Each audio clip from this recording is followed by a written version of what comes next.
Tonight, new details on the thousands of photos and papers that prosecutors have in the bombshell case of that suspected Gilgo Beach serial killer, as that suspect's family speaks for the first time about the days-long search at their home. We'll take you live to Long Island. We'll also take you live to Atlanta with new details from the sheriff there about security preps in case Donald Trump is indicted and the multiple threats aimed at the district attorney ahead of any announcement. What else the tea leaves are saying, including the new timing guess prediction from the former president himself. Plus, in California, its biggest fire of the year. Look at this, ripping through the Mojave Desert right now. The scary scenes and the smoke tornadoes coming up. And we're on the ground in China with dozens dead and thousands evacuated because of a typhoon, with an ominous warning another storm may be on the way. Plus, an NBC News exclusive, a new lawsuit against Lizzo from her former backup dancers. Why they say they were weight-shamed and demeaned by someone whose public image didn't match her private one, they allege. Later in the show. Hey there, I'm Hallie, and we are starting tonight with a suspected serial killer in court. Prosecutors laying out a mountain of evidence against him, his family breaking their silence, and his defense attorney reminding everybody their client is presumed to be innocent until proven guilty. Listen.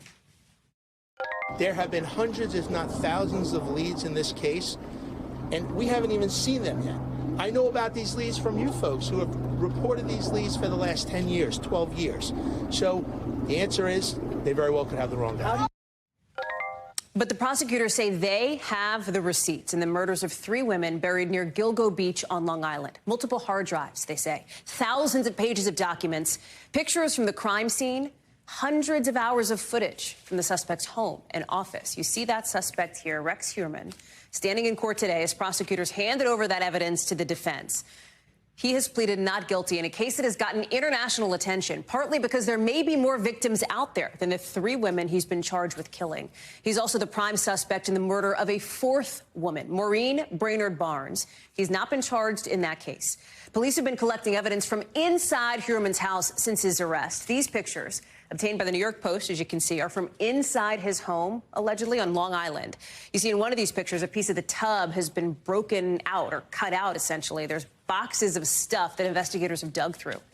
Heuermann's estranged wife saying it's been a really tough few weeks for her and her kids. In a new interview with the Post, she tells them her 2 adult children cry themselves to sleep and that she has no answers for them when they ask about her husband's arrest. Ron Allen is covering this story. He is joining us now. What else do we know from prosecutors? What do they have, and where does this go from here? Well, they have DNA evidence as well. They have mountains and mountains of evidence, they say. And as you heard the defense say, they haven't proven any of this yet. And he says and insists that his client says that he did not commit these crimes, although he offered no plausible explanation for why he's being charged or what the connections are. One of the most compelling aspects of the DA's case, they say, is years and years of cell phone records that essentially trace the suspect's cell phone, some of the victim's cell phones, some burner phones that the suspect allegedly used, that really narrowed him down geographically at certain times and dates to the community where he lives and to the office area where he works in Midtown Manhattan. Here's a bit more of what the DA had to say about the scale of the evidence and how they're going to hand it over to the defense. Take a listen.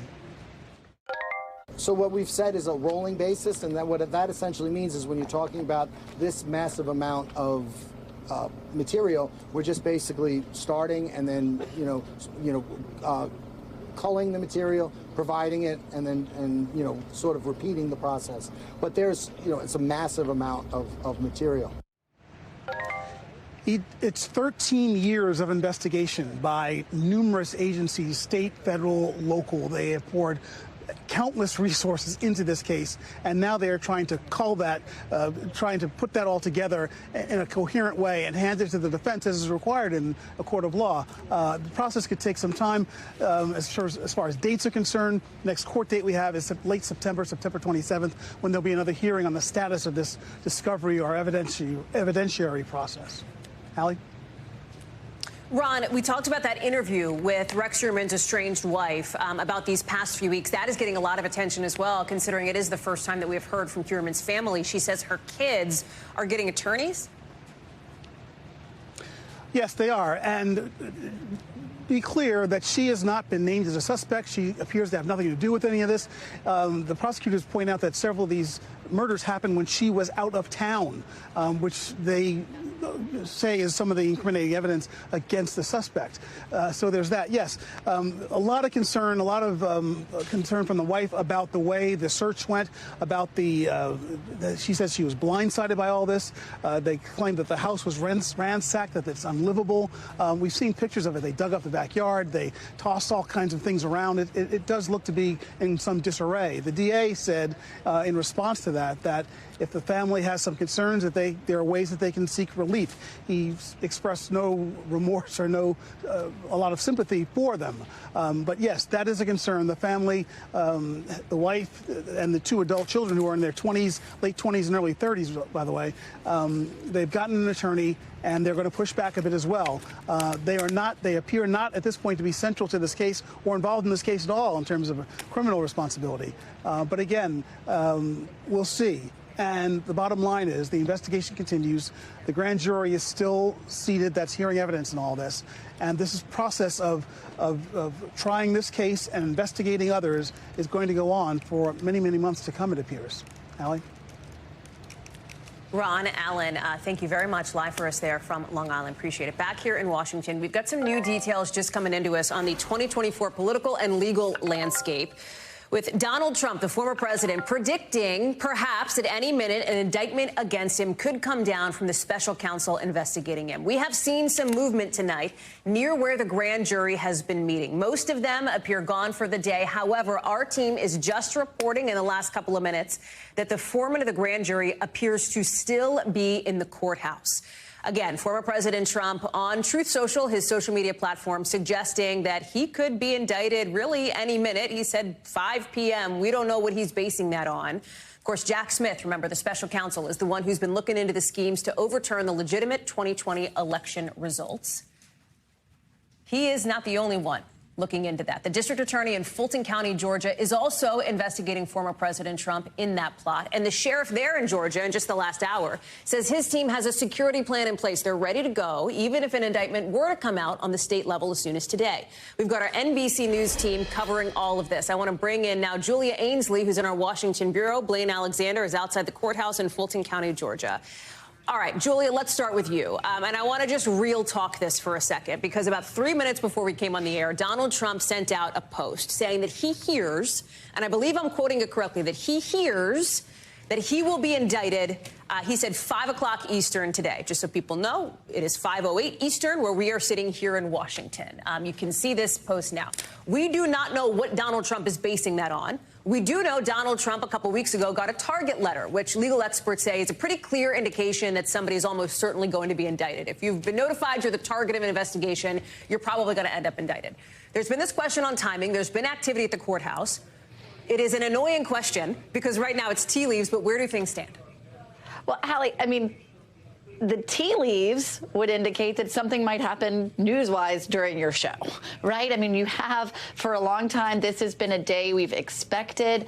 Trump saying that he expected this to come at 5 o'clock today. Of course, that could slide. That might indicate that the initial call has gone from the prosecution to the defense saying that the grand jury handed down an indictment today, and now they need to work out a possible date or a date for him to come to D.C. for that arraignment. That's the same way it played out previously when he had the indictment in Miami for the Mar-a-Lago classified documents case. Now, a difference here, though, is whether or not Trump has actually seen the indictment. He says he will be indicted. Previously, he went on Truth Social and said he had been indicted. He broke the news himself, and then it was up to the Justice Department to scramble and unseal the indictment hours or actually a day later in that case. So right now, we think that there may be some lessons learned from that and that Jack Smith would want to get ready for a press conference. Now, we also have cameras outside Jack Smith's office. We know that he left the grand jury courtroom. He left the court around 2 o'clock, came back to his office around 2:30.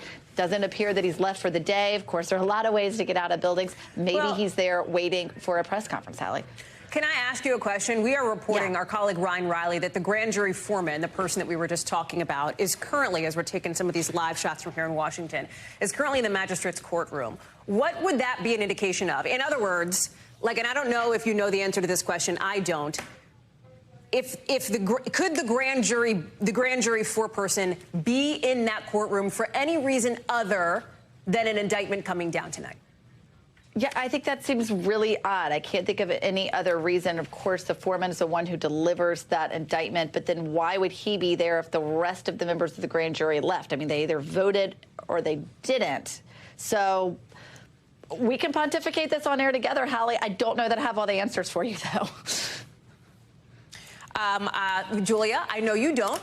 I don't think anybody except for Jack Smith probably does at this moment. But what seems clear, and again, we're all kind of checking our phones looking at this. I want to be transparent with viewers. Something appears to be happening that does not normally happen at this courthouse. We are working to get more folks from our team up. But I want to go to you, Blaine Alexander, because, Blaine, you are live in Fulton County, Georgia. That is where another indictment could come against former President Trump. And there is some new indication today from the sheriff's office that they are putting some security plans in place to prep for the possibility of a state-level indictment on what is largely related to the same issue, a plot to overturn the legitimate results of 2020, right?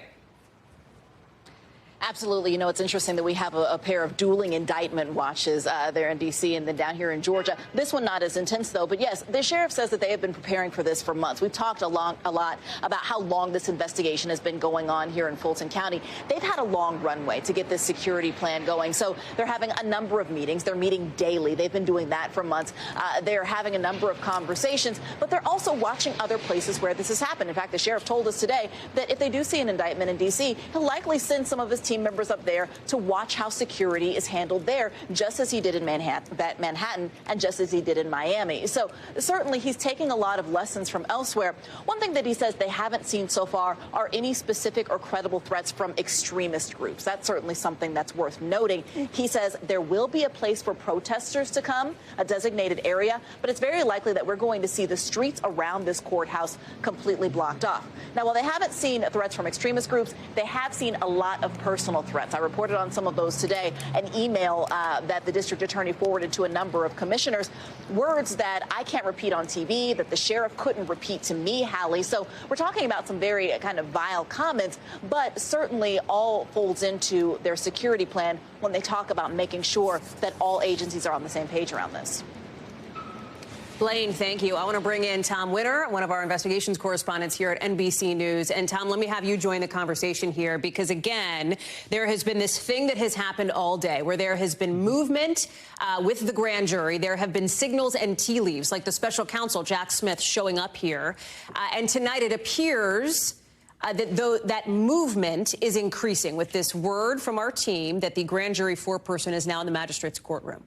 That's right, Hallie. And the reason why I'm looking slightly off camera here is I have my laptop up and we have the ability to look at cases as they pop up within the federal court system specific to Washington, D.C. and this courthouse. And so the last name that was made available there is a name that we've seen all day long. So at some point, presumably, it'll pop up on screen. I might be able to show you. You see here, there's a whole number of cases, and they say sealed. And at some point, one of those might pop open, and we'll see whomever might be charged, if, in fact, we do get charges in this investigation. And then at some point, it's also possible that just a whole new name and a whole new case number will come up. Those sealed cases don't all have to do with the special counsel's office. None of them might have to do with the special counsel's office. They could be just the day-to-day investigations and indictments that are handed up in Washington, D.C., drug dealing cases, for instance, gang cases, violent cases, any sort of federal case that might be brought forward. So I don't want people to look at that and think, oh, my goodness, there could be 9, 10, 12 people charged today. It probably has nothing to do with the special counsel at all. But that's what we're waiting for right now. It is also possible that we'll get a copy that'll be emailed and sent to us, rather. So we're going to continue to monitor all the things that we do. This is very much a process that we do when we're in a situation where we have anticipation that something might be coming. And of course, that's because our reporters and intrepid team at the D.C. courthouse have seen that grand jury foreman in a federal court, in a magistrate's court. That's where they would be when they sign and hand up an indictment. So that's just we're going to have to watch. I want to share something coming into us, and I want to share it with you here. We're doing it live on the air, so I want to be careful here. that per Daniel Barnes, who is one of our producers who works at the Justice Department on that beat, says that we can report that the grand jury has returned an indictment against an unnamed individual. What does that say to you, Tom? And I want to be extremely careful to be saying things that are, you know, is only as we know them as to what's happening in court. One person, sealed indictment, we're being told. So Daniel Barnes has been covering and at the courthouse for months on end. So he knows what the grand jury looks like that's been hearing evidence from the special counsel's office specific to January 6th, believed to be specific to January 6th. On top of that, he knows what that four-person looks like. And so if he's there and there's a, in the way it works in D.C., and it's different in a lot of federal courts, Hallie, but the way it works in D.C., my understanding is they bring in a judge, they bring in a prosecutor, they bring in the four-person, they sign and hand the judge the necessary paperwork, and then at that point, the judge will hand it to a clerk and it'll be docketed and it'll show up in the computer system I was just sharing with you. So we know that somebody has been indicted or some people have been indicted in the special counsel's investigation. The question at this point is who? And that's obviously what we've been focused on all day. Certainly a lot of speculation about who that can be, but nothing from the reporting at this moment, 5:16 Eastern Time, seems to indicate to us at least that we know who that individual might be.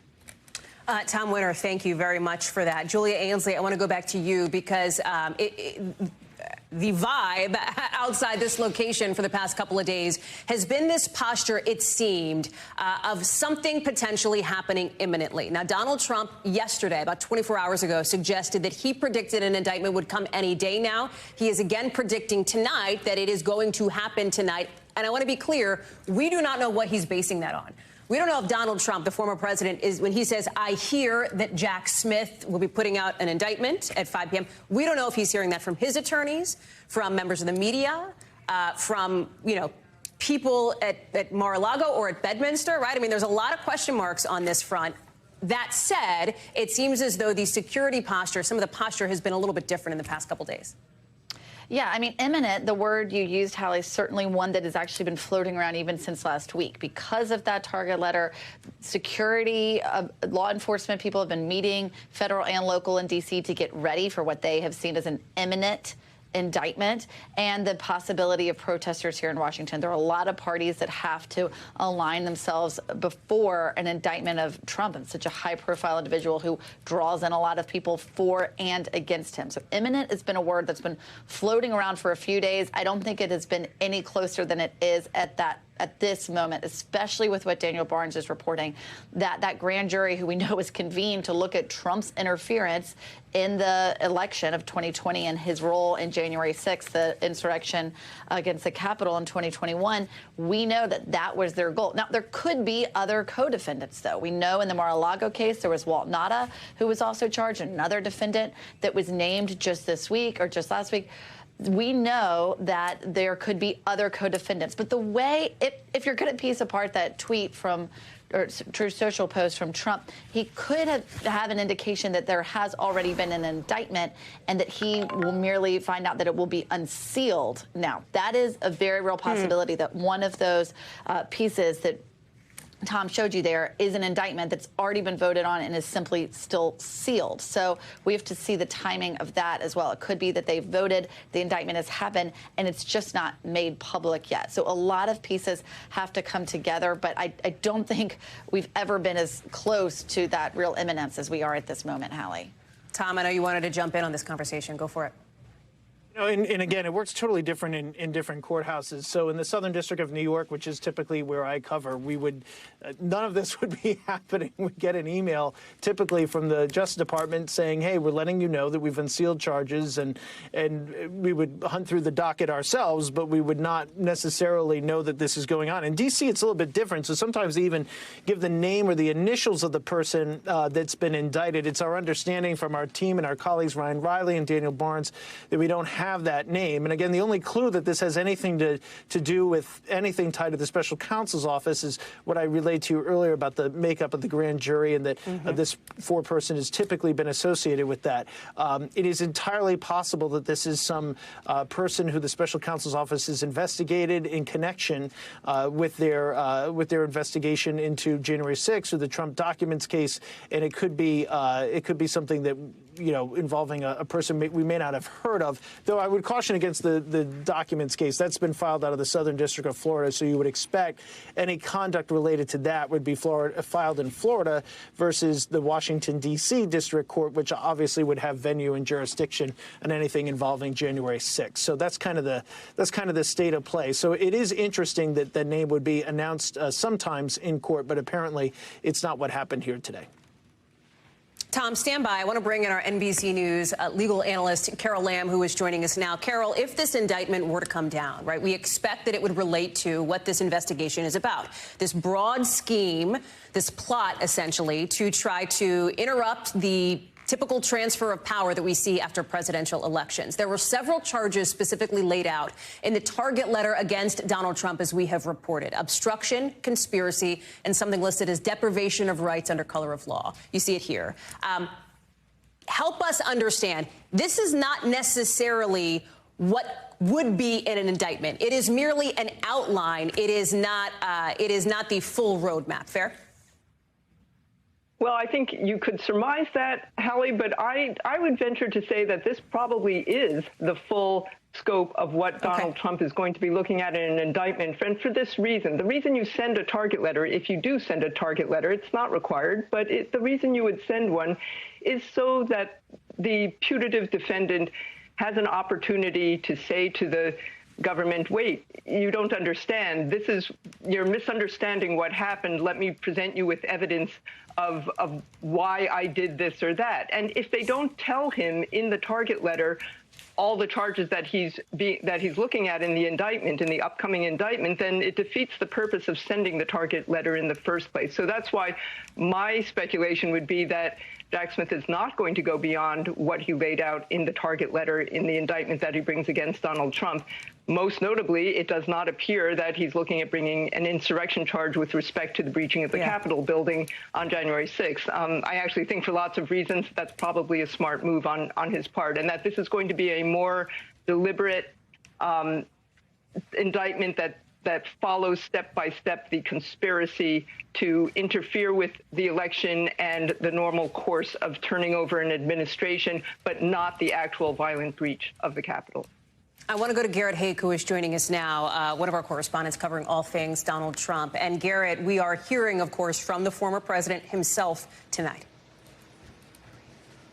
Yeah, that's right, Hallie. In the last hour or so, we've heard from the former president twice on his social media platform, doing what he did in the New York case, which is essentially trying to scoop prosecutors, suggesting that there was a specific time where he'd been told or was somehow aware of information where this indictment would be unsealed against him specifically, and also, complaining about the timing of it, suggesting that this is something that was election interference, in his words, because it wasn't done 2.5 or 3 years ago. It's done now in a presidential campaign in which he's the Republican frontrunner.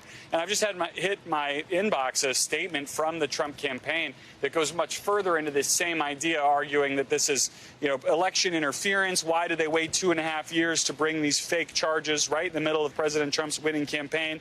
Election interference. They compare this to Nazi Germany in the 1930s and the Soviet Union. It's kind of a throw the kitchen sink at the special counsel statement here in response to nothing yet exactly related to the former president, right? We know about this indictment having been handed up, but we certainly don't know that it involves him specifically. But this campaign statement is very lengthy and goes to, kind of hyperbolic lengths here to attack the special counsel and these investigations as unfounded and purely political, Hallie. And remind people, Garrett, that the former president's attorneys were seen meeting with members of the special counsel's office just days ago. Right. I mean, if indeed this indictment that's been handed up tonight is for the former president, it wouldn't be a surprise to him, certainly. His attorneys were here in Washington last Thursday.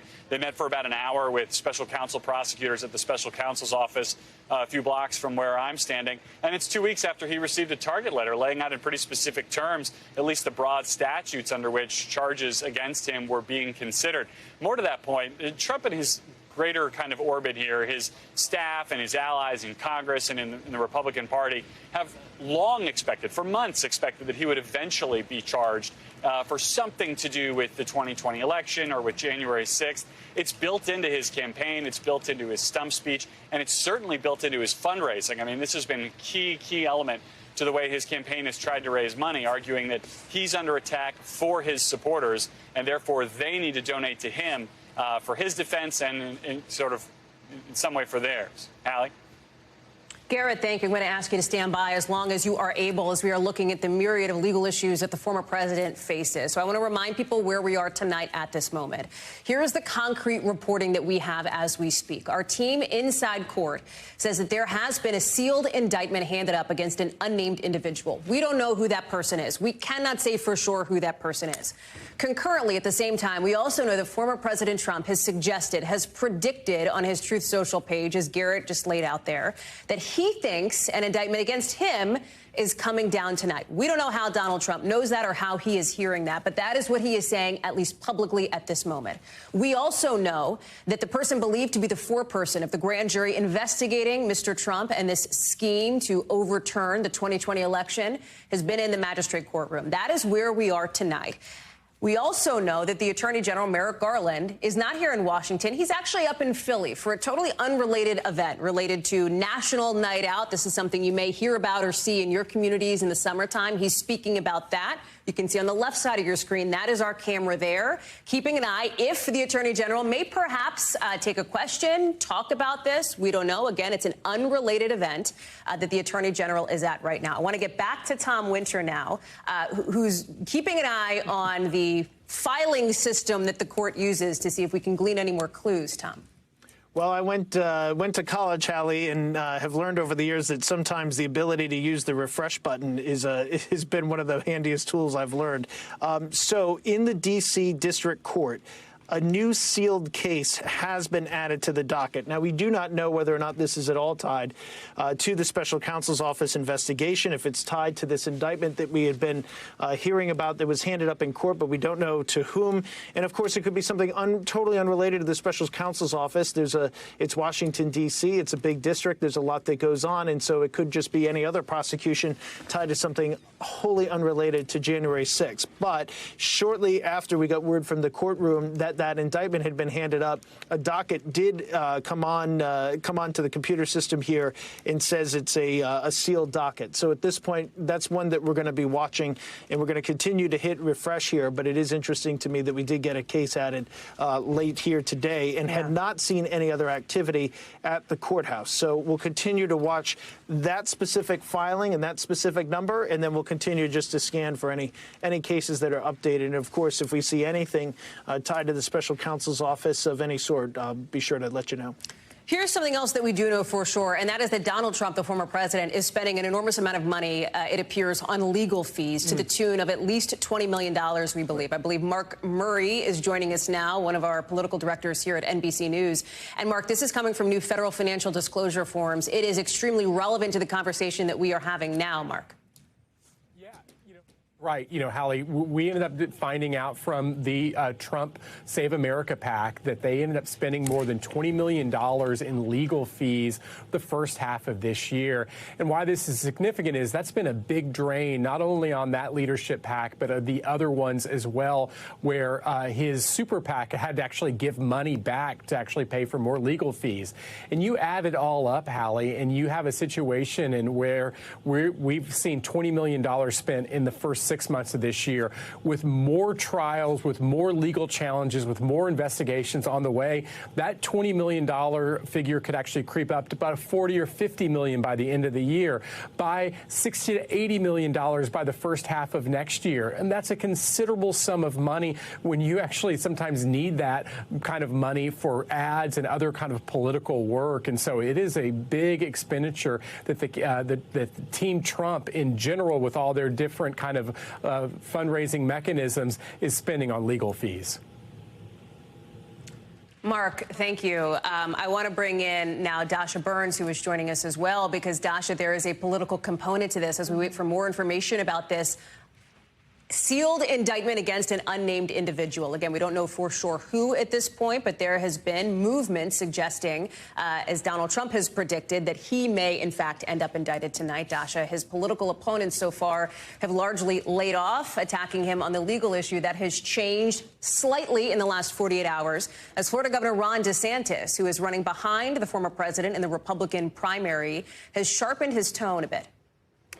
Yeah, Hallie, you know, at each moment when this has happened for the former president, because this is not the first time now, we've been through this a couple of rounds now, you can sort of hear the collective grunt from the other campaigns because they know that now the news cycle is going to be dominated by the former president for the next 48, 72 hours and beyond. And this is really a pattern we've seen from former President Trump where while the legal woes mount, the political fight hardens, and it hardens against his opponents. Today, while he was awaiting this indictment, he actually posted about Florida Governor Ron DeSantis multiple times. He has already been sending out fundraising emails about this. And beyond fundraising off of this, Hallie, it's really trying to rally that support, that blanket of Trump fandom from his base that really does come to life when these things happen. And when you're out there and you're talking to voters about this,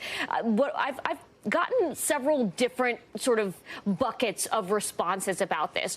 One, you do have that baked in Trump base where, you know, there is really nothing like the connection that Trump has with his voters. It is extremely unusual. It is extremely passionate, and it's really, truly authentic. And so with those folks, whenever something like this happens, whenever they feel he's under attack, they come, they rally, they rise up in whatever way they can.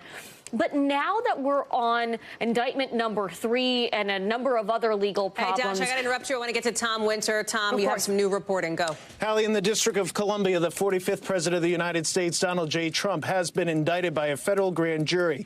He faces 4 counts: conspiracy to defraud the United States, tampering with witness, victim, or an informant, tampering with a witness, victim, or informant, and conspiracy against the rights of citizens. That's 18 U.S.C. 241. The case is 23-257.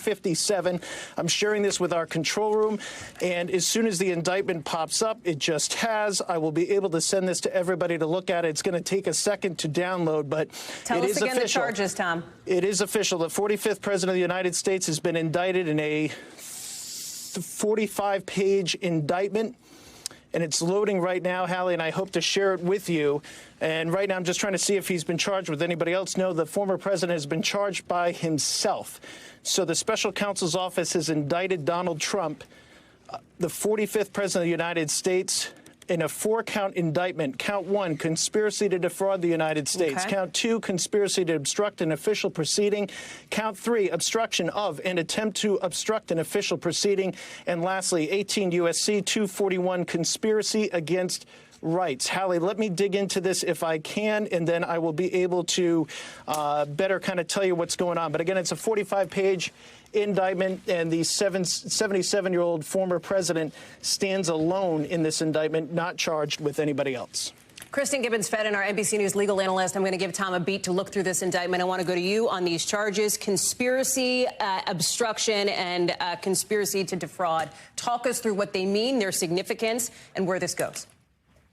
Yeah, this is very significant, particularly in light of what the former President Trump is looking at from a criminal perspective.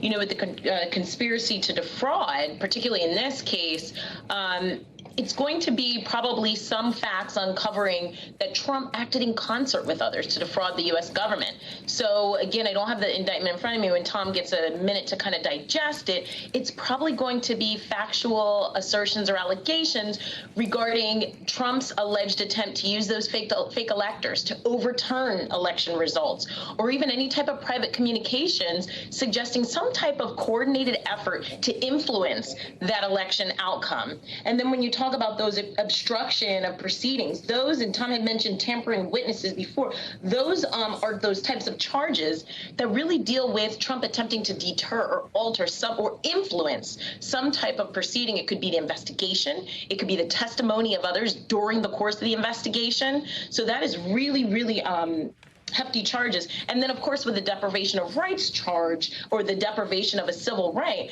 the crux behind that, the factual allegations behind that, could be anything where the allegations would be Trump really trying to deprive or conspire to deprive any person of their free exercise or enjoyment of a certain right. In these particular cases, it would probably be the election, free and fair election. Kristen, thank you. So again, 4 counts now in this new federal indictment against former President Trump in what is an extraordinary moment in American history. A former president now charged criminally with seeking to interfere with the lawful transfer of power after an election, a person who is now the front runner in the Republican primary for the next election. We're going to go now to an NBC News special report. This is an NBC News special report. Here's Lester Holt. Good afternoon. We're coming on the air with breaking news. Former President Trump has been indicted in the special counsel's investigation with 4 new charges filed for efforts to overturn the 2020 presidential election. This marks the first time a former president has been charged in connection to disrupting the transfer of power between administrations. Today's indictment also comes just days after that same special counsel, Jack Smith, filed superseding charges against the former president in a separate case related to his handling of classified documents after leaving office. Mr. Trump also faces separate criminal charges for a 3rd case in New York State, where earlier this year he pled not guilty to charges involving hush money payments during his 2016 campaign.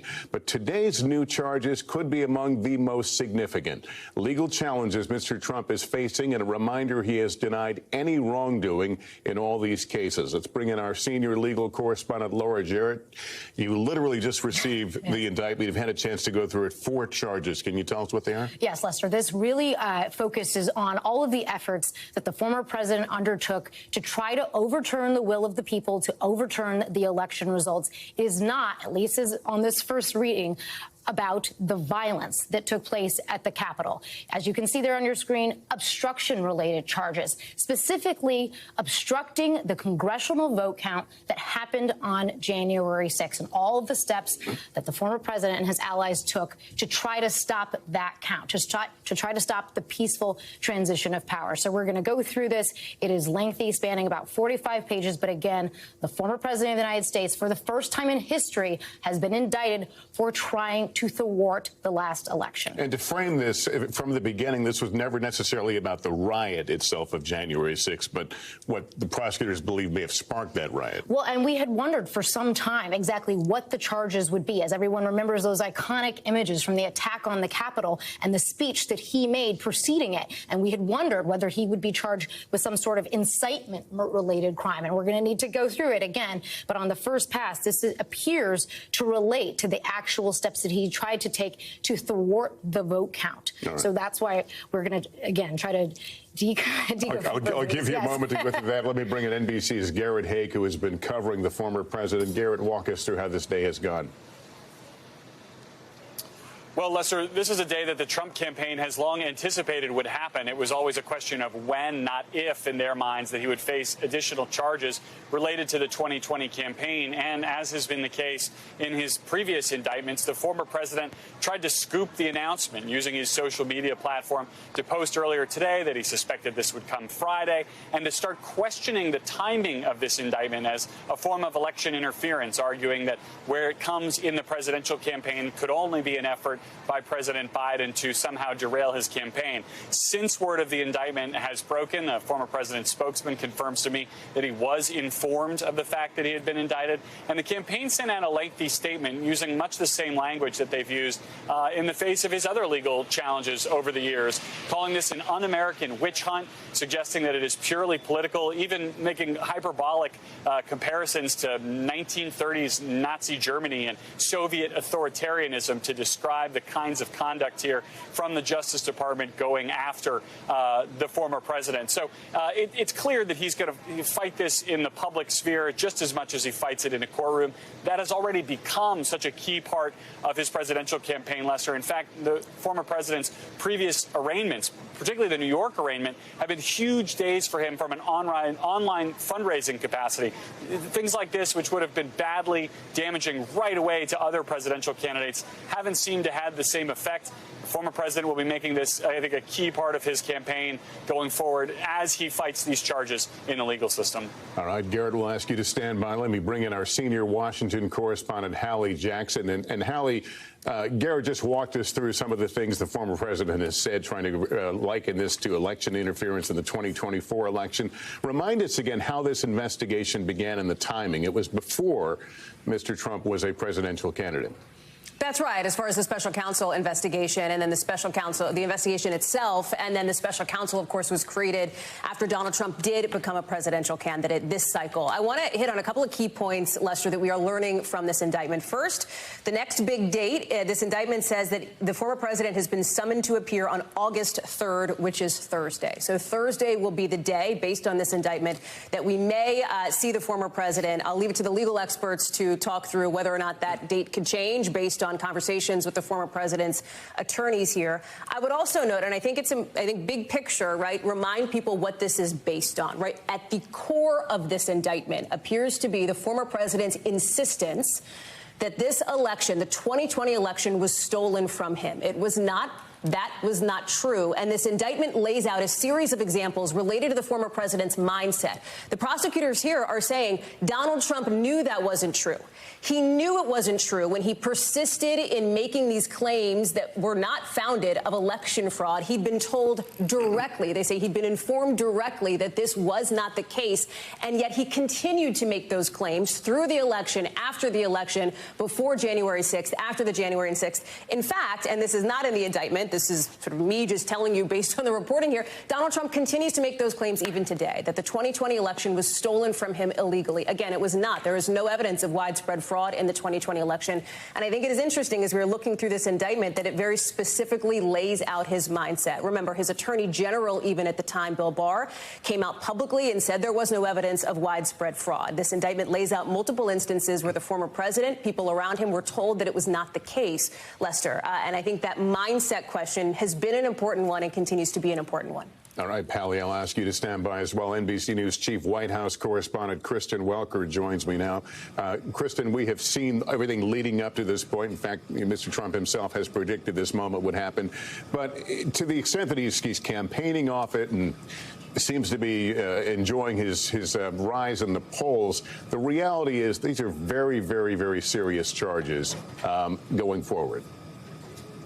You're absolutely right, Lester. These are very serious charges. Politically speaking, we have seen former President Trump really benefit from these indictments in the polls. And in terms of a spike in his fundraising, Lester, he's 37 points ahead of Ron DeSantis, his nearest GOP challenger. However, from a financial standpoint, if you take a look at what he's spent so far in 2023, he's outspent how much he has raised, his super PAC has, in legal fees. So that speaks to the fact that this is starting to chip away at his overall operation as he runs for re-election. But again, politically speaking, we have seen his polls increase. We've seen a spike in fundraising. That's the primary.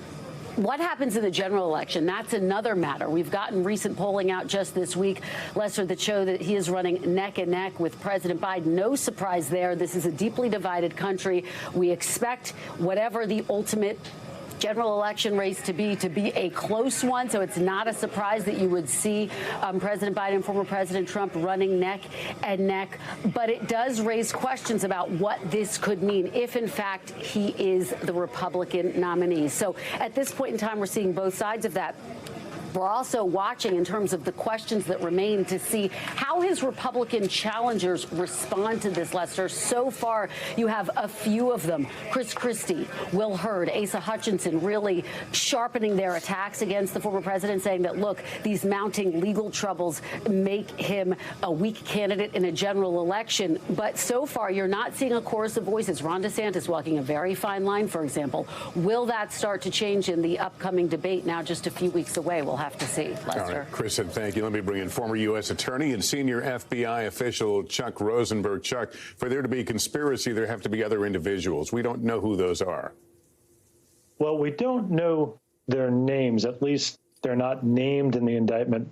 But there's traditional charging language that prosecutors use in a conspiracy, Lester, citing to conspirators known and unknown to the grand jury. And then they list 6 known conspirators, not by name, but by description.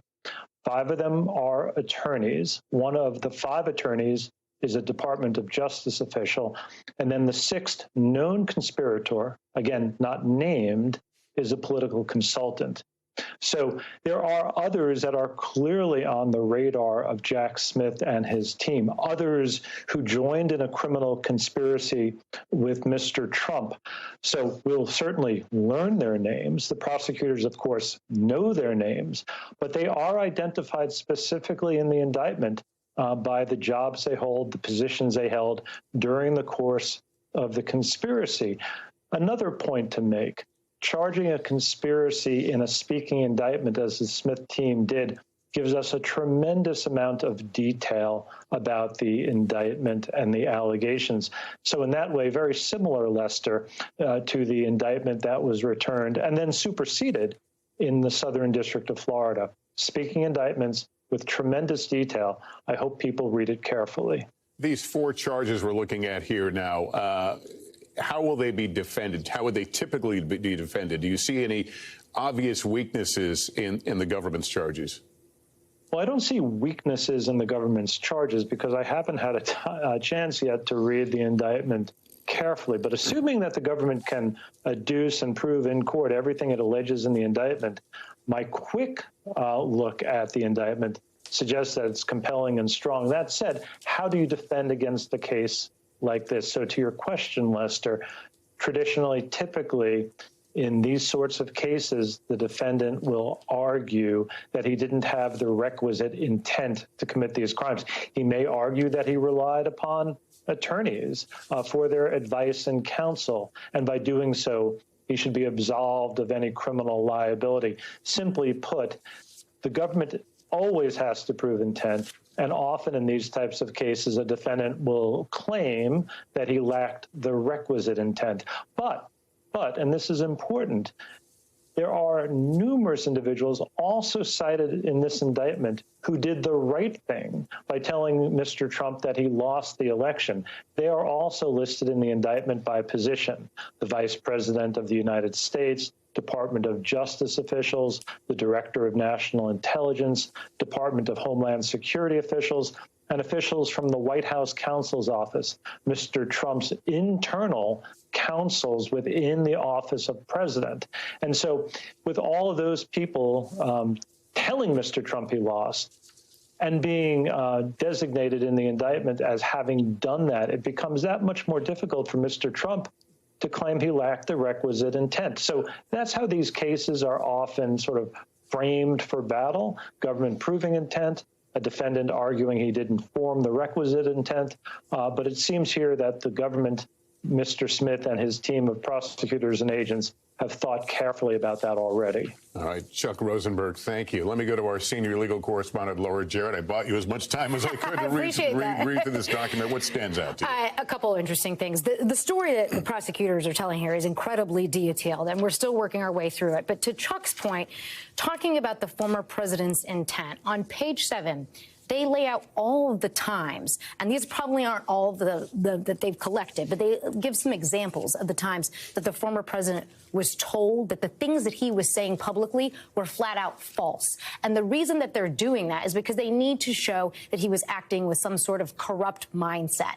And they don't have to show that he was told directly that you're breaking the law, but the fact that they have on several different occasions here, people telling him there was no evidence of widespread fraud, people telling him that the vice president didn't single-handedly have the power to overturn the will of the people, does bolster their case. And it's interesting, they specifically say the defendant had a right, like every American, to publicly speak about the election. This is on page 3. He was also entitled to formally challenge the results through lawful and appropriate means. What he was not allowed to do was to try to actually use improper means to overturn the election results. And the best example is, imagine for a moment that you think a bank has taken your money. You notice a strange withdrawal on your bank account, and you think that wasn't right. The right way to challenge that is to actually go through a process. The right way to challenge that is not to rob the bank. And that's essentially what they indicted him for here, was to use improper means. Even if he thought that he was the right elector, even if he thought that he had actually somehow won the election despite all of the evidence to the contrary, what prosecutors are saying here is you actually have to challenge it through the appropriate court process, and that is not what he did in this case. Let's bring in your co-reader here, Danny Savalas, an NBC News legal analyst. What stands out to you? What have you been able to learn from this? For me, thinking about a potential defense of Trump has always revolved around how can he claim ignorance and how will DOJ address this in the indictment, and they do. Because the key is, if Trump opposed this election the way he did, what if he believed that his claims were true?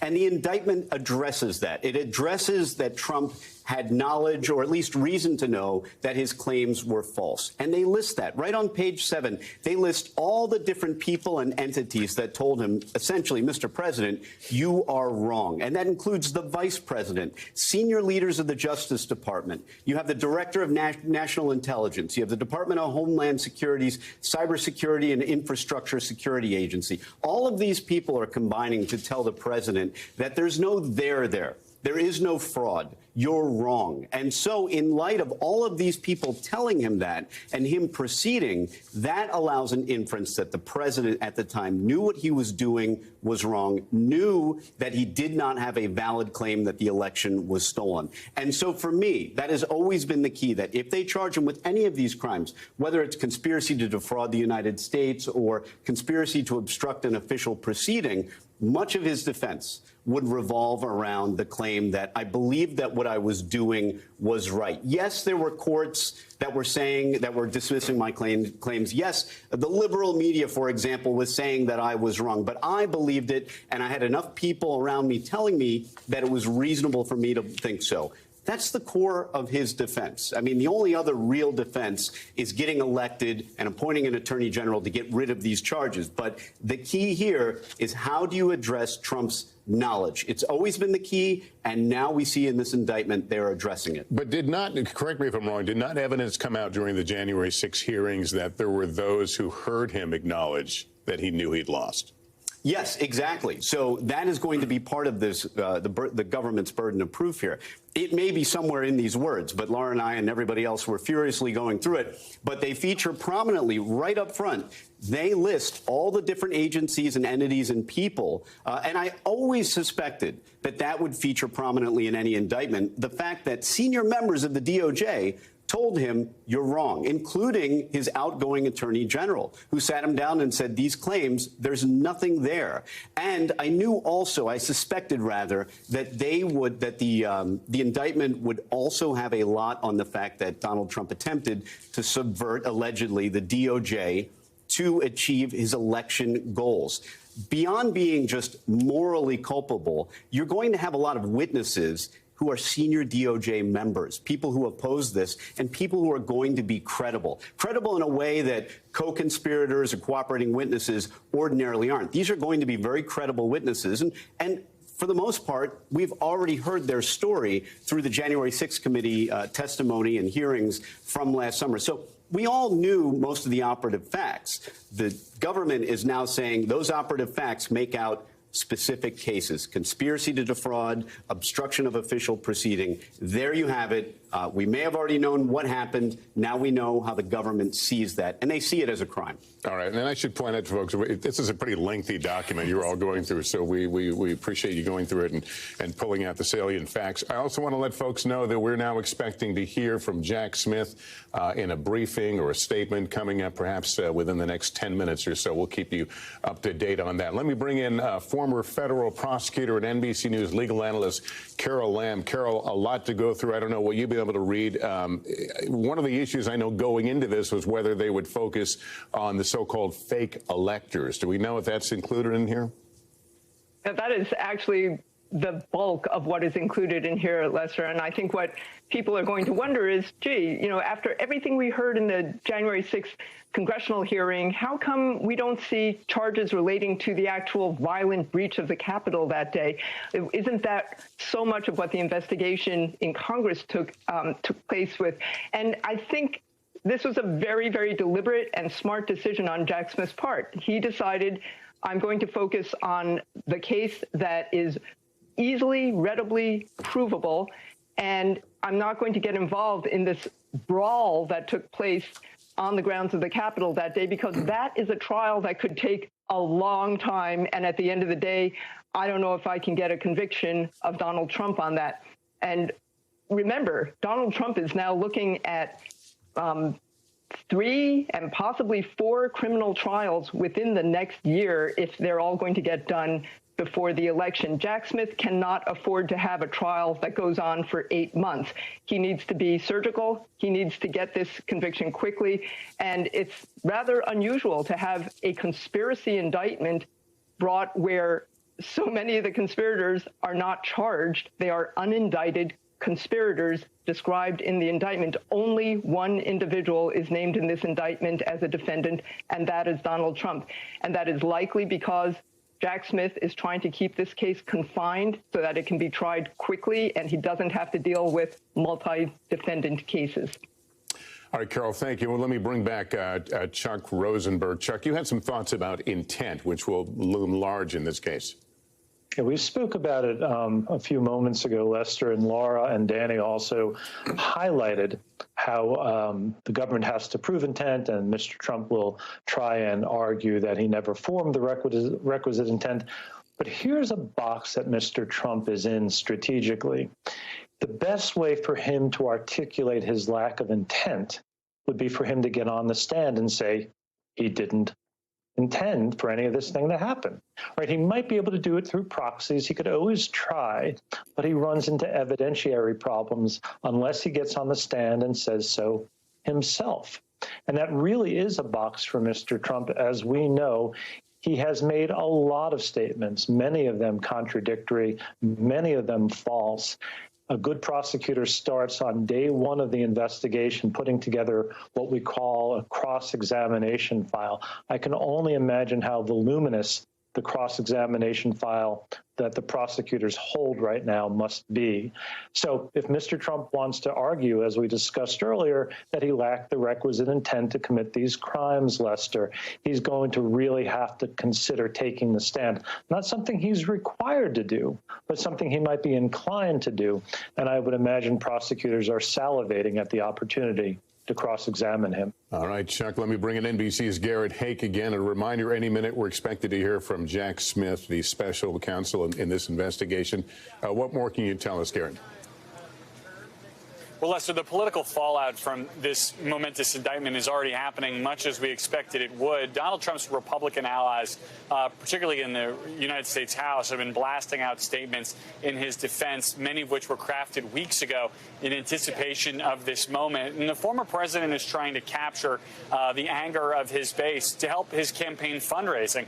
He sent out a campaign fundraising appeal via email just a few minutes after this indictment became public, which talks all about the idea that somehow prosecutors are coming after him to get to his supporters. He makes the case that he needs their support to continue defending them, and argues, as our legal team has been so thoroughly debunking, that this is all about the violence on January 6th, specifically in that fundraising email, saying he did nothing wrong on the 6th, that he told people to assemble peacefully, and that that's why he's being indicted. Obviously, the text of this indictment proves that very much not to be the case, but these fundraising appeals have been very successful for the former president up until now. His single best fundraising week was around his first indictment in New York. The single best day of that week, which he raised several $1 million in online fundraising, was on the day of his arraignment. And so using his supporters' anger at the idea, as he says, he's being targeted with so-called election interference to raise money has been a successful part of his campaign,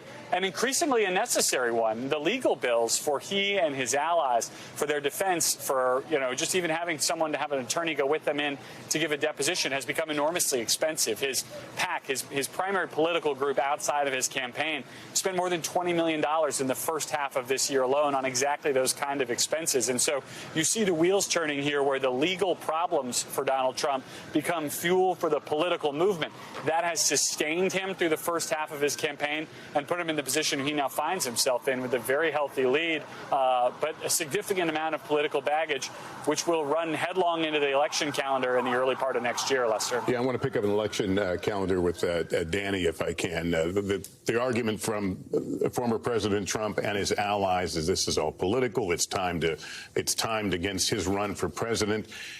And the question is asked, and he asked it earlier in one of his posts, why now? Why not 2.5 years ago? I think people are watching now 4 indictments against the former president and wondering why is it all happening at once? It's a fair argument. I mean, it's a fair point to make that these facts occurred 2.5 years ago. Now, we're not outside the federal statute of limitations, generally 5 years for most crimes. But it's fair to claim that, look, this investigation has been going on for a long time. But the reality is this. Federal investigations often take a very long time. There's been at least 2.5 years. And yes, there's been investigations by the January 6th committee. Yes, this has taken a long time.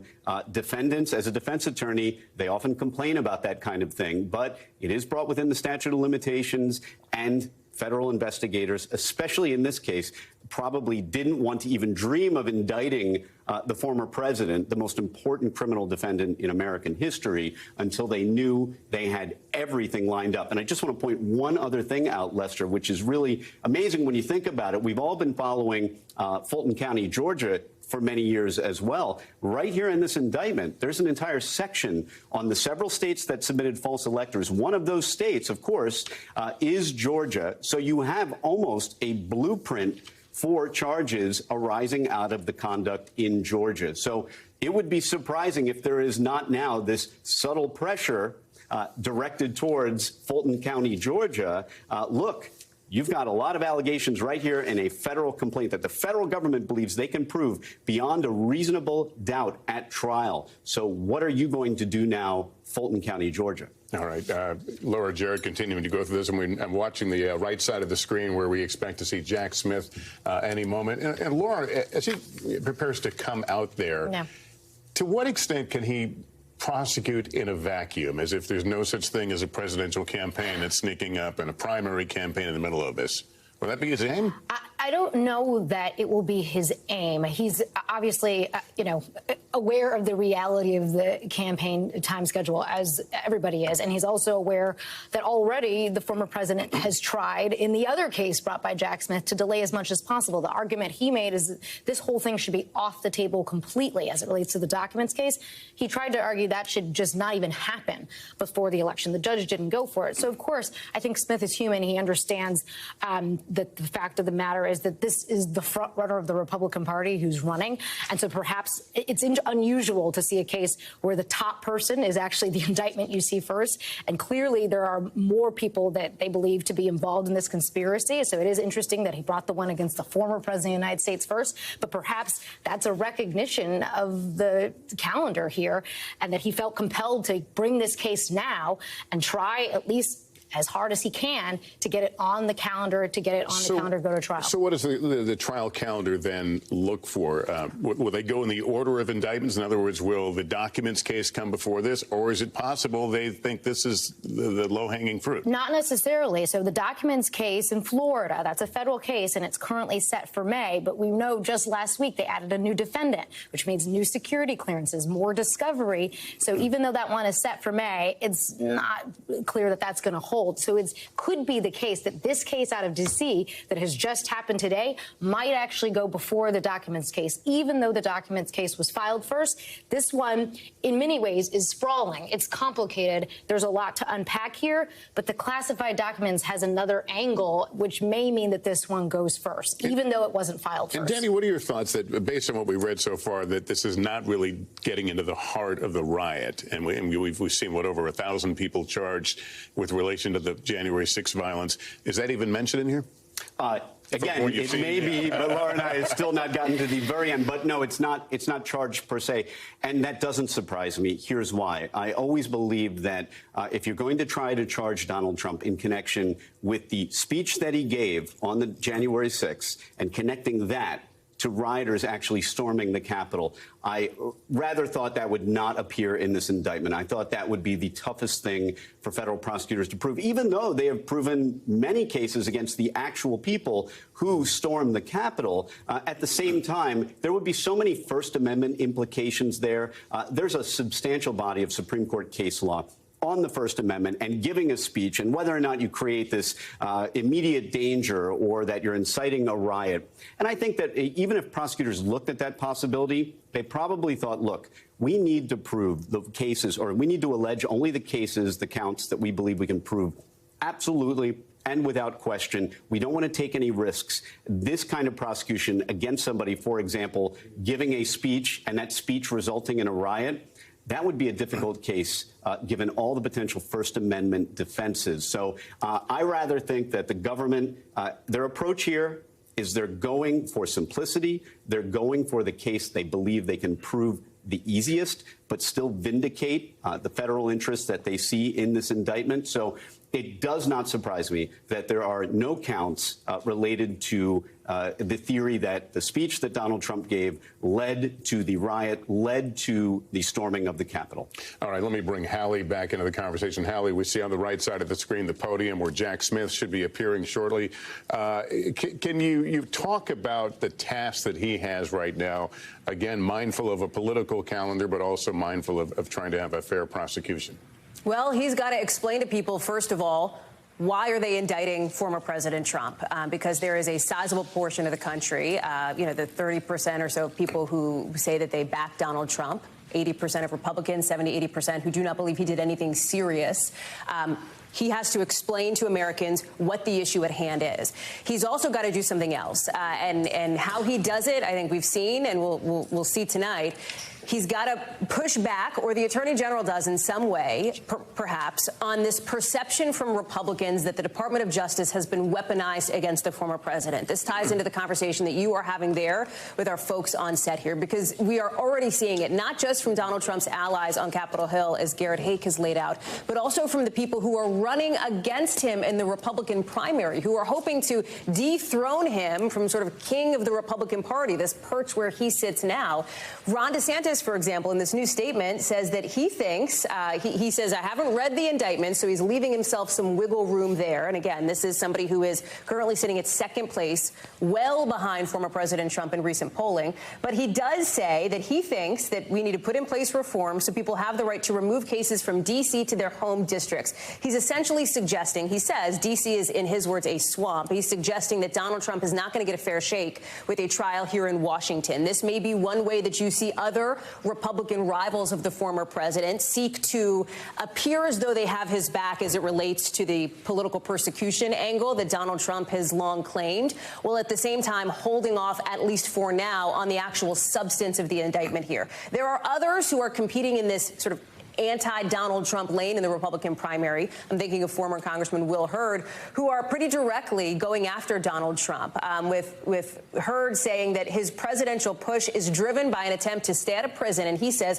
scam his supporters into footing his legal bills. We've talked already about the amount of money that Donald Trump's leadership PAC is spending on legal bills, something like more than $20 million paid out to 40 law firms so far in the first half of 2023. That number, one would assume, is going to continue to go up as these myriad of legal issues that the former president is facing continue to build. Lester.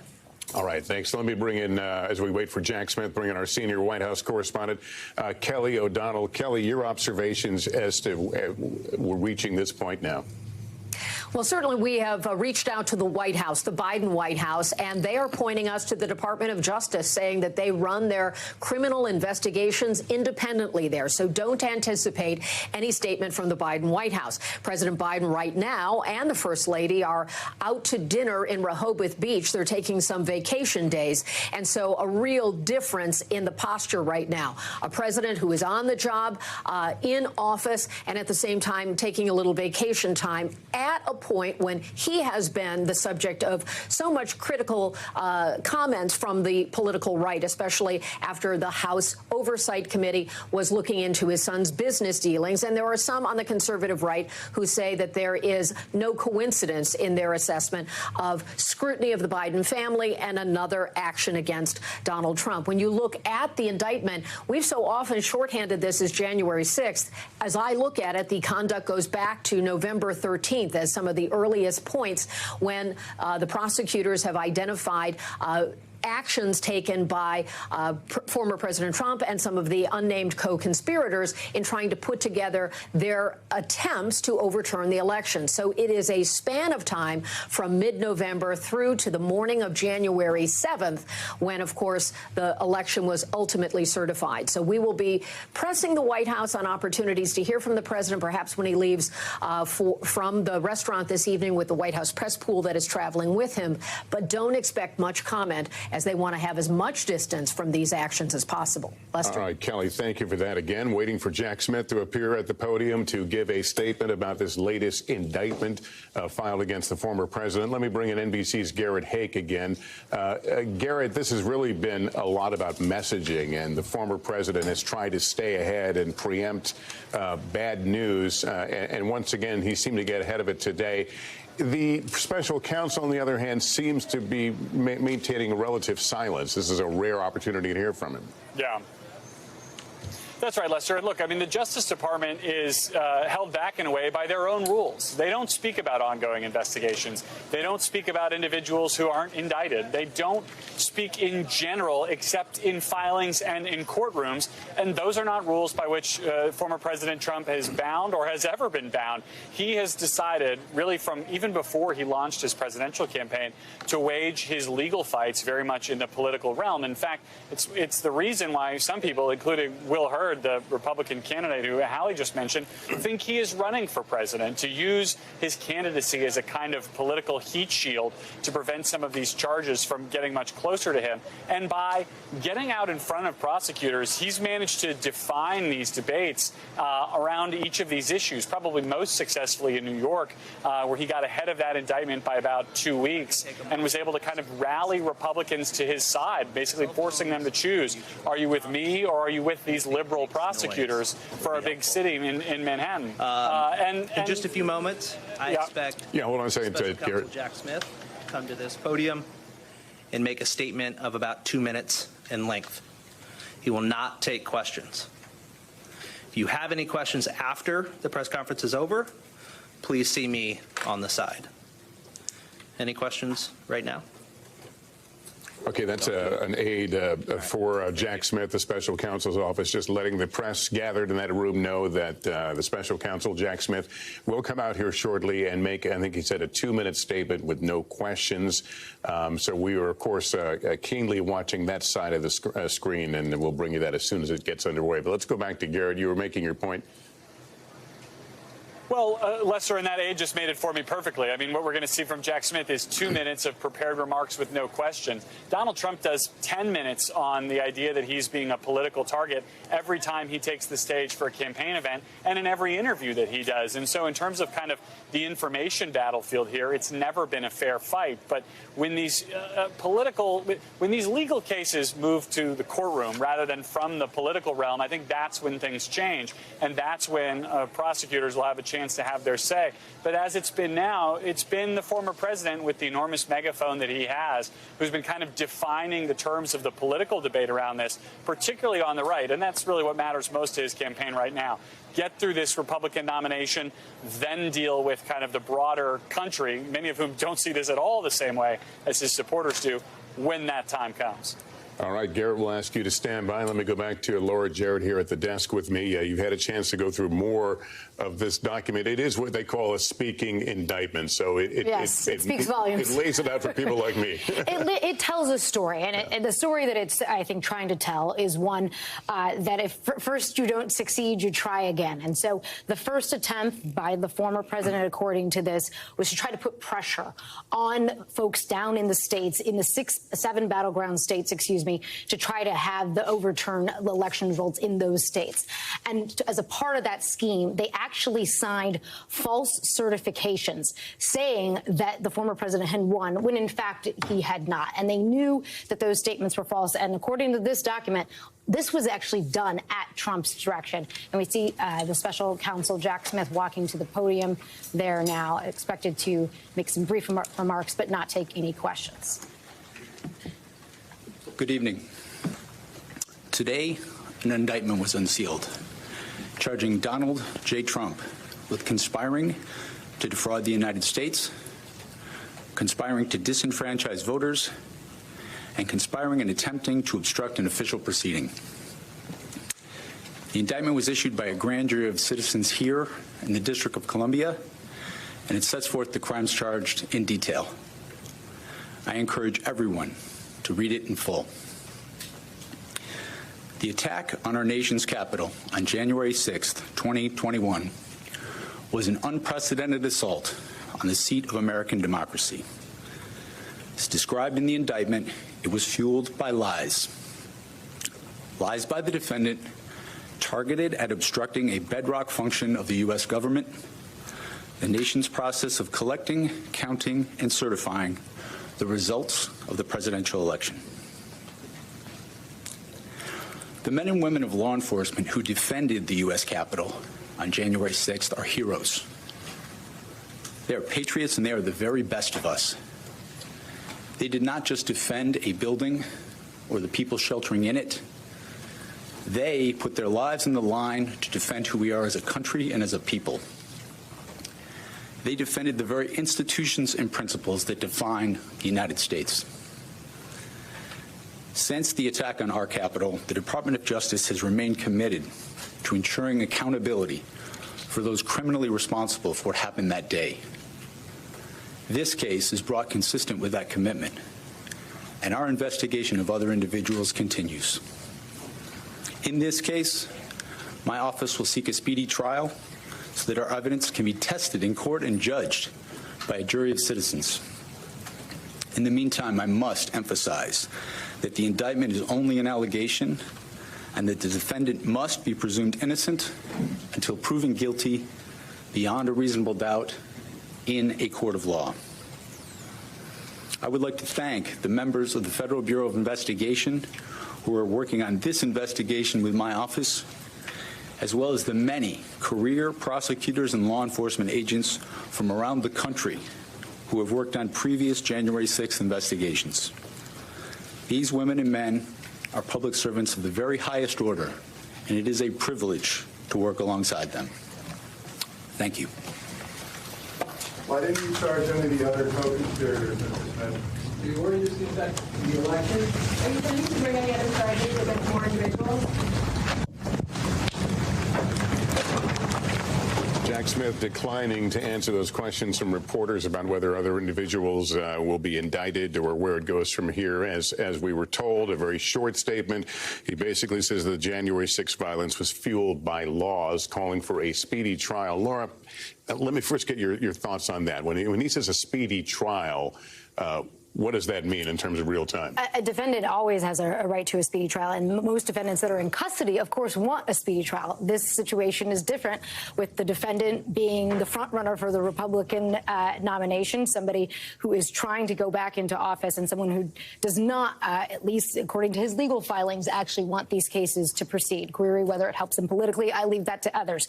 But you hear from Special Counsel Jack Smith there reiterating that he wants a speedy trial, something that he said last time.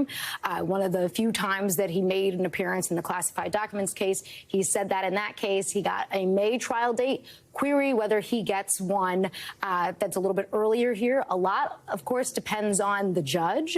And in this case, we don't know who this is assigned to yet. We'll see who gets it in Washington, D.C. But the judge has a lot of power in terms of keeping things on track, in terms of what motions get filed. Certainly, they're going to have a lot of power here. Danny, let me ask you this. There are people who may be watching this thinking, haven't we seen this before? Wasn't it called an impeachment trial? And then the January 6 hearings, they feel like they've seen all the evidence in this case. Yeah, interesting that most of the public has heard all of this evidence. We heard it last year during the January 6th committee hearings. We heard it back during the impeachment trial. But one of the things that we just talked about in terms of the speedy trial, you heard Jack Smith say he's going to seek a speedy trial. Now, the Speedy Trial Act requires that trial be brought within 70 days of arraignment. It's supposed to benefit the defendant. In this case, and in the documents case, it benefits the government. Here's why. And that's why Jack Smith wants that speedy trial. It makes sense. They've been investigating this case, just like we talked about, for 2.5 years. They are locked and loaded. They are ready to go. They didn't drop this indictment until they knew it was absolutely ready, and they had all the evidence to support every paragraph in this indictment, and there are hundreds.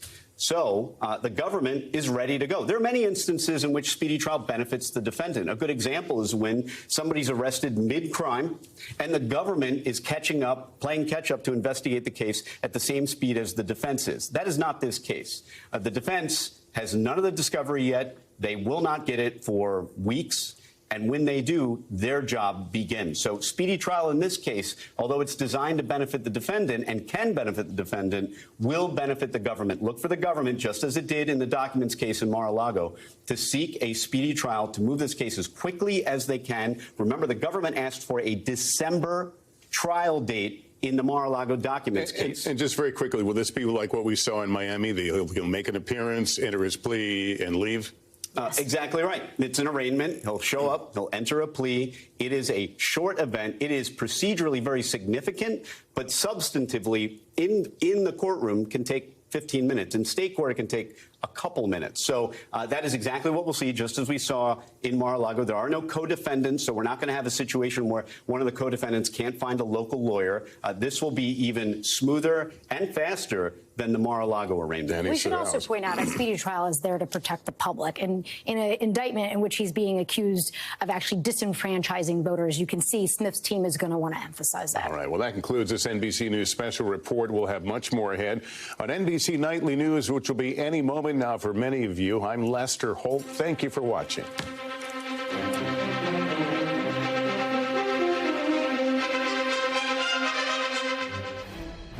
Hey there, I'm Hallie Jackson, and we are continuing our live rolling coverage here on NBC News Now of that indictment against former President Donald Trump, his second federal indictment, as a grand jury investigating him is looking into this alleged scheme to overturn the 2020 presidential election. Context here.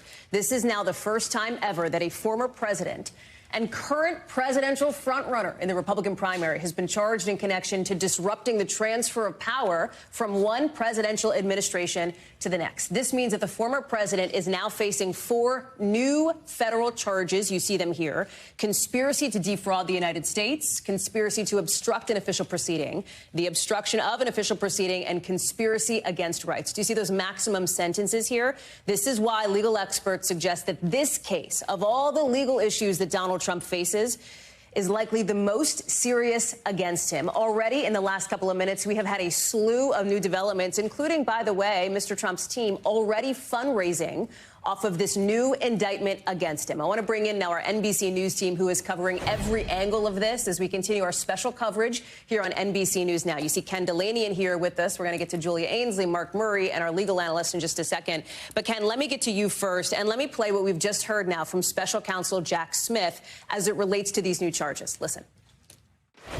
The attack on our nation's capital on January 6th, 2021 was an unprecedented assault on the seat of American democracy.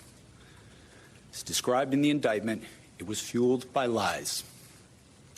Lies by the defendant targeted at obstructing a bedrock function of the U.S. government, the nation's process of collecting, counting, and certifying the results of the presidential election.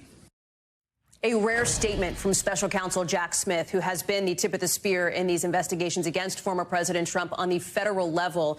And Ken, essentially what this comes down to is that prosecutors say Donald Trump lied about election fraud as it related to 2020, that he knew he was lying and not telling the truth as it related to election fraud in 2020. And then he and several others, unnamed in this indictment for now, then took steps to essentially block the proper transfer of power from Donald Trump to the winner the legitimate winner of the 2020 election, ultimately Joe Biden. That's right, Hallie. The indictment calls them pervasive and destabilizing lies. And it makes a point of starting out by saying Donald Trump had every right to contest the election, and he even had the right to lie about whether there was fraud in the election. He had a First Amendment right to do that. That's not what this is about. What this indictment alleges is 4 counts and 3 conspiracies that they say violated the law, the federal statutes. And what's so interesting about this to me, Hallie, is anyone who watched the January 6th committee hearings is going to be very familiar with a lot of the evidence laid out in this indictment and even the sequence of it. Now, you heard Jack Smith talk about the attack on the nation's capital. This indictment does not accuse Donald Trump of inciting that riot or of seditious conspiracy or of insurrection. But it does say that all of these lies were building towards that event. And at the end, in the last few pages of the narrative portion of the indictment, it says that it alleges that Donald Trump exploited the violence at the Capitol to make a last-minute effort to try to delay the certification of those votes by, even as people were attacking the Capitol, the indictment recounts instances of Donald Trump calling Republican senators and lawmakers and urging them to slow things down. Some of our legal experts have said this is not a speaking indictment, it's a screaming indictment. I agree with that. It's replete with details, including some details that were not sussed out by the January 6th committee, because there were witnesses that Jack Smith was able to get testimony from who declined to testify before that committee. But a incredibly powerful, forceful document released today, Hallie. This document also lays out 6 so-called co-conspirators, unindicted, at least at the moment, Ken, who prosecutors allege worked with the former president in this scheme to try to block the legitimate election results from actually, happening, from the actual transfer of power here. What else are we finding out tonight? I believe we have some new reporting on who at least one of these people is. I don't have my phone in front of me, Hallie, but I can tell just from reading who some of these people are. Well, let me stop you there because I want to be careful that we are talking about what we can report here, Ken. Let me give you a beat to take a look at your phone. But our team is reporting that on the record, the attorney for John Eastman is saying that he is one of the unindicted co-conspirators here. And I'm just looking at the reporting that we have in from our team. This is potentially significant. And Ken, I'll let you speak to who John Eastman is and why it is significant, as he is seen as the kind of architect of the plot overall. Yeah, he's sort of obviously figured in this as you read through. He was a constitutional law expert who was advising Donald Trump and was in his ear and was forcefully advocating for what we've been calling the fake elector scheme, and for the notion that Mike Pence on January 6th could somehow stop the count and send these slates of electors back to the states, which Mike Pence decided in the end he had no authority to do.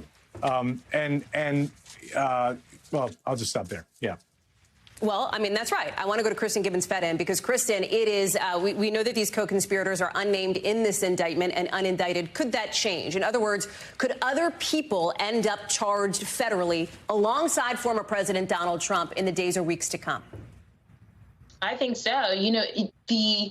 When a person is not identified, but yet they were given that co-conspirator designation, that alone does not prevent future indictment or even prosecution. It really does, as you've seen from this indictment and other indictments, it gives context for the charges against that particular defendant. In this case, it gives context for how Trump was indicted and identifies others that are allegedly involved in the conspiracy. But if evidence surfaces to implicate the unindicted co-conspirator further in the crime, prosecutors can absolutely choose to bring formal charges by obtaining some type of grand jury indictment, if necessary, against that person at a later date. I want to bring in Mark Murray now, who is joining us here on set. And Mark, there is a political component to this as well, and that is because former Vice President Mike Pence is named, of course, in this indictment, not as somebody who did anything nefarious, but as the person who essentially at the Capitol rejected this scheme, citing the Constitution, and said, no, I will not be part of this. Interestingly, he is somebody who tonight, as he is also running for president, we have not yet heard from in reaction or response to this indictment. Yeah, and according to our own political desk, Hallie, we actually have started to get some reaction from some of the presidential candidates like Ron DeSantis, Vivek Ramaswamy. And interestingly, and kind of par for the course on the previous indictments, they haven't really been anti-Donald Trump responses. They've actually been attacking the politicization of the FBI and the Justice Department or the swamp in Washington, D.C. And so we haven't really seen anyone trying to use this to say this actually disqualifies the former president of the United States from being the party's nominee. So I do think that that's really significant. And you're absolutely right, Hallie. You know, when we look at this the overall political context, this is a situation where after the indictment in April, after the indictment in June, that you ended up having Donald Trump having even a stronger position in the Republican field than he did. Now, to your introduction, this is a different kind of case than we saw about alleged hush money in New York or how his record keepings after his presidency. This has to do with his conduct as president after the election going into January 6th. And so I do think we need to actually look and see how the public is able to digest this information, these charges, which a lot of it actually did come up during the January 6th hearings on Capitol Hill, but also how Republican presidential candidates and how Republican voters, if this does change any minds. I want to get to the point that you're making about the seriousness of the charges against the former president and why it is considered to be such a significant case here. And Carol Lim, I want to bring you into this piece of the conversation. I want to go to page 30 in the indictment because, yes, there are facts that we knew from the January 6th hearings last summer that are reiterated in this indictment. But there is a piece of what it seems to be new information here, and that is this discussion with the Deputy White House counsel. You see it here. High-ranking White House official with this unnamed co-conspirator number 4. And this deputy White House counsel reiterated to this person there hadn't been fraud in the election and that if Donald Trump remained in office anyway, there would be, quote, riots in every major city in the U.S. This person responded, well, that's why there's an Insurrection Act.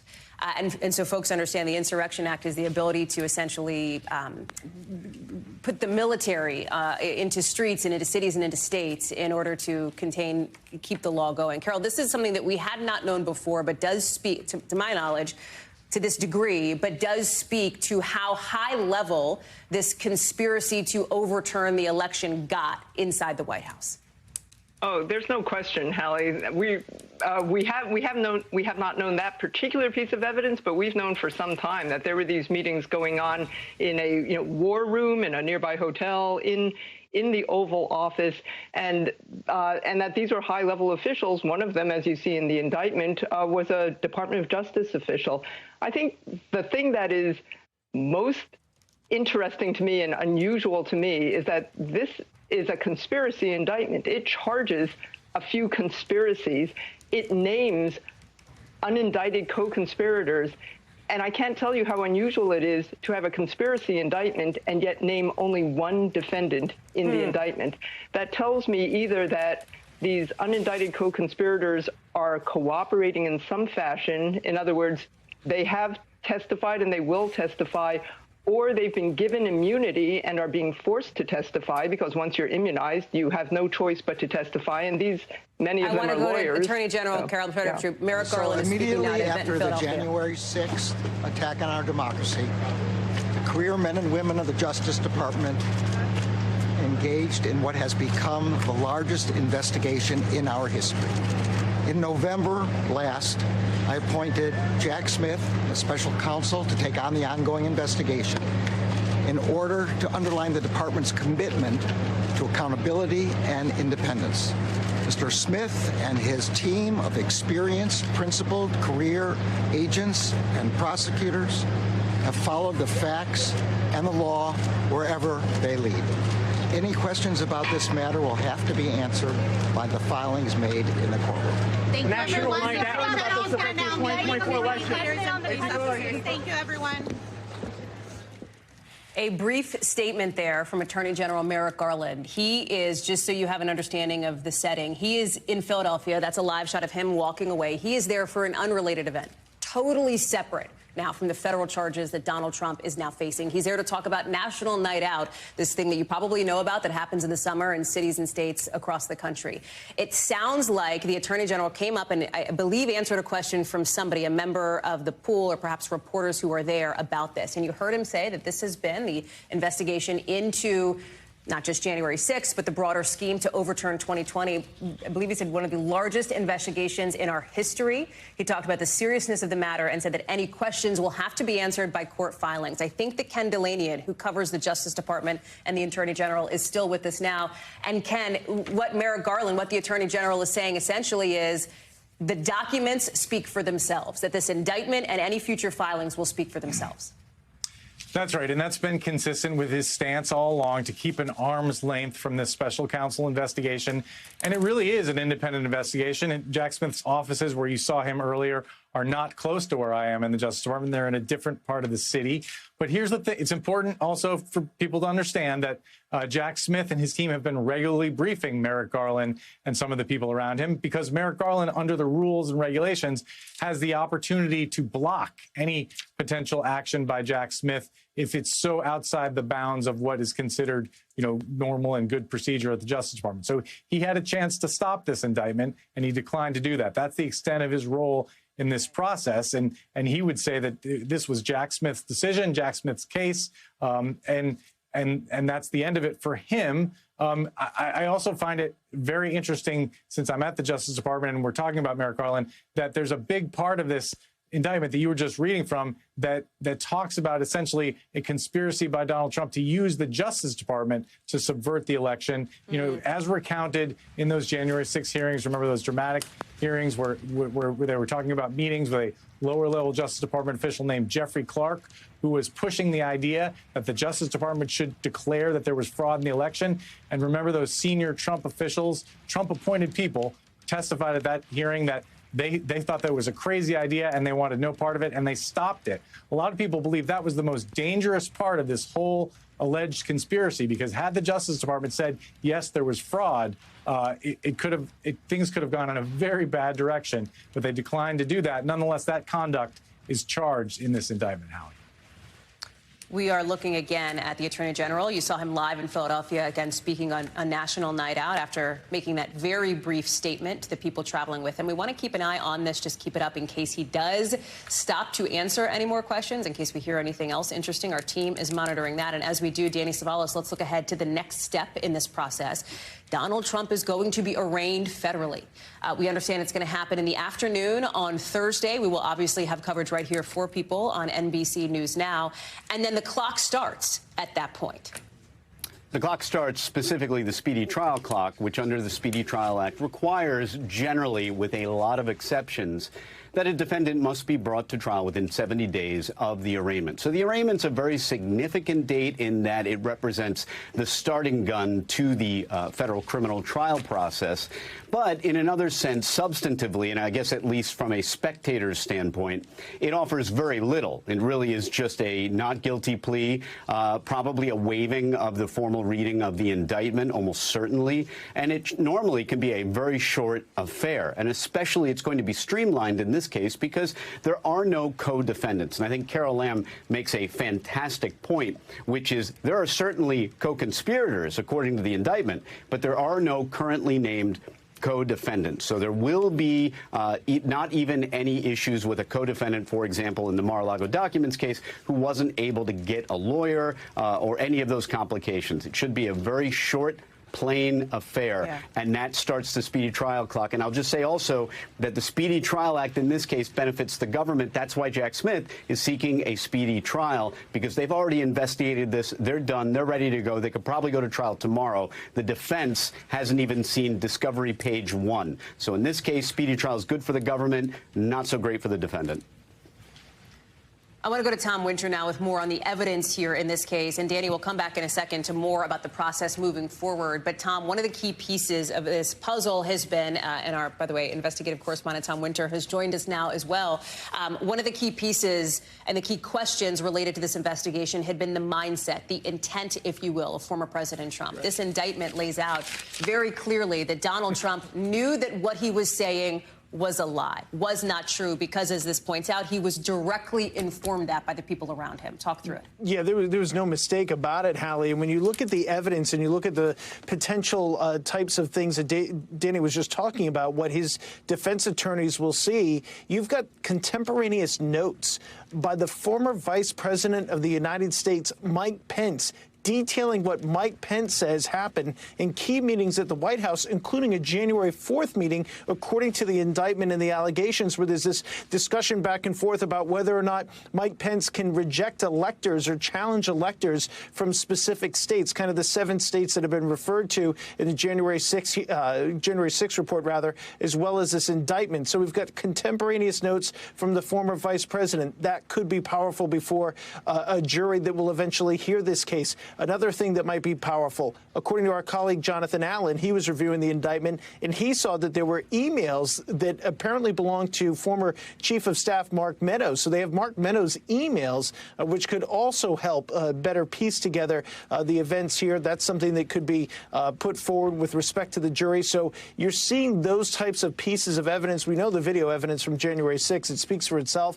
We know the president's statements. You know, in preparation for this, Hallie, I went back and looked at some of the tweets from some of the selected days leading up to today's indictment. And I think we sometimes with the hindsight of time or the passage of time, rather, we kind of forget some of the things that were coming out. But it was a daily, hourly almost barrage of statements that were made about the election that were then proved to be false. And so you can expect to see the former president's words used against him. You might also expect to see, and I worked on this earlier today with my colleague Jonathan Dienst, politically, the words of some senators that voted to acquit Donald Trump in his impeachment trial at the time. They pointed to the fact that this could be something that would eventually be investigated by the criminal justice system, talking about Mitch McConnell, saying we have a criminal justice system in this country. We have civil litigation, and former presidents are not immune from being held accountable by either one. Mike Crapo, Senator Crapo, private citizens are subject to accountability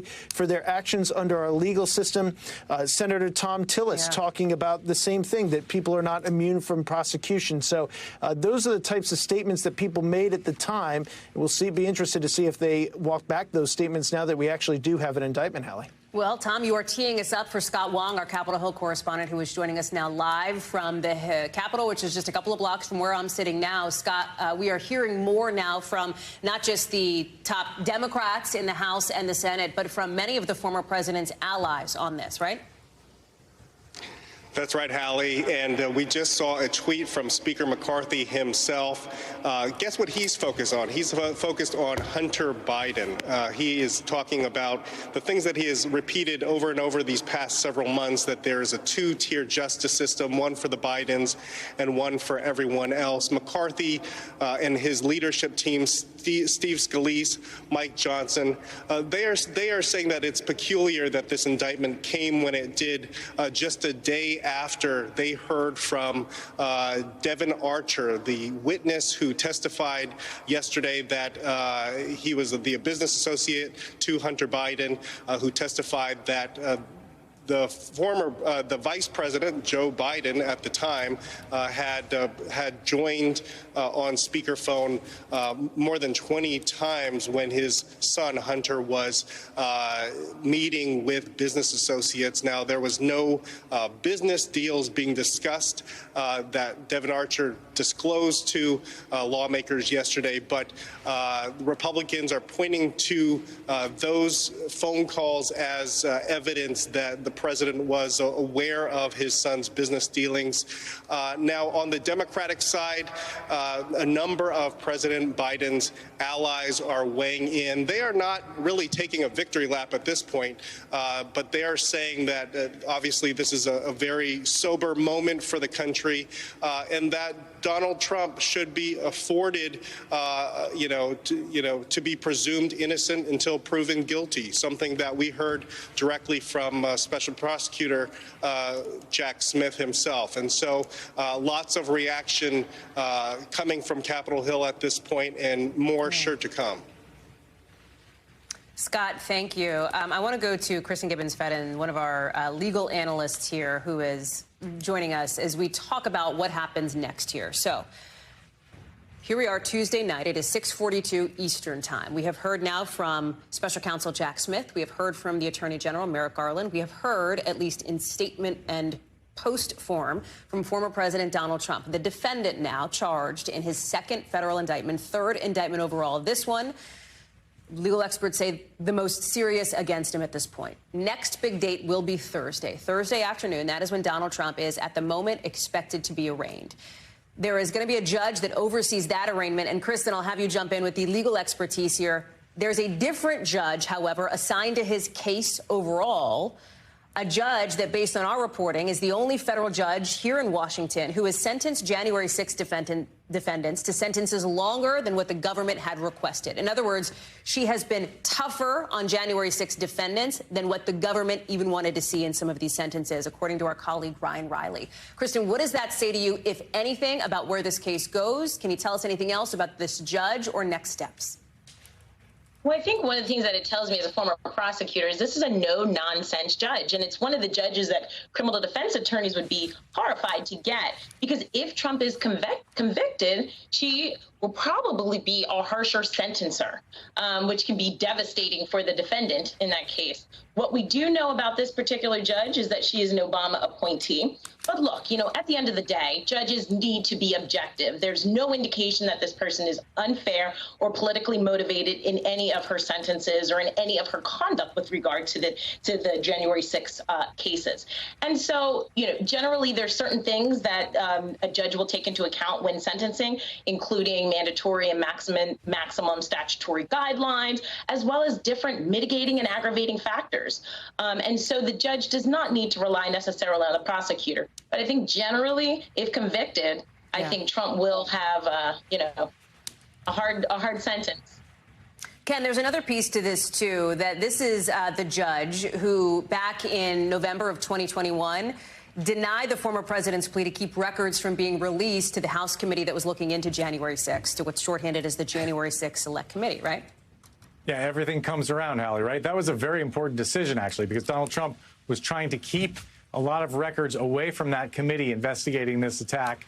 And this judge said, no, there's a public interest in the House of Representatives obtaining these records. And as you know, that January 6th committee conducted an extremely thorough investigation. And you could even argue that we would not be here today had that committee not done what it did in terms of the investigating that it did, the records that it obtained, and the televised hearings that it held. It's absolutely the case that there wasn't much going on in this investigation at the Justice Department until those televised hearings put starkly in front of the American people some of the conduct that's now alleged in this indictment. But yeah, so you can expect that ruling by Judge Chutkan will come up and will be the source of some interest by the Trump team, for example. Also, the fact that she's an Obama appointee. Interestingly, she was born in Jamaica. She spent some time as a D.C. public defender and also a corporate lawyer. So a very interesting background, a very well-regarded judge here in the District of Columbia.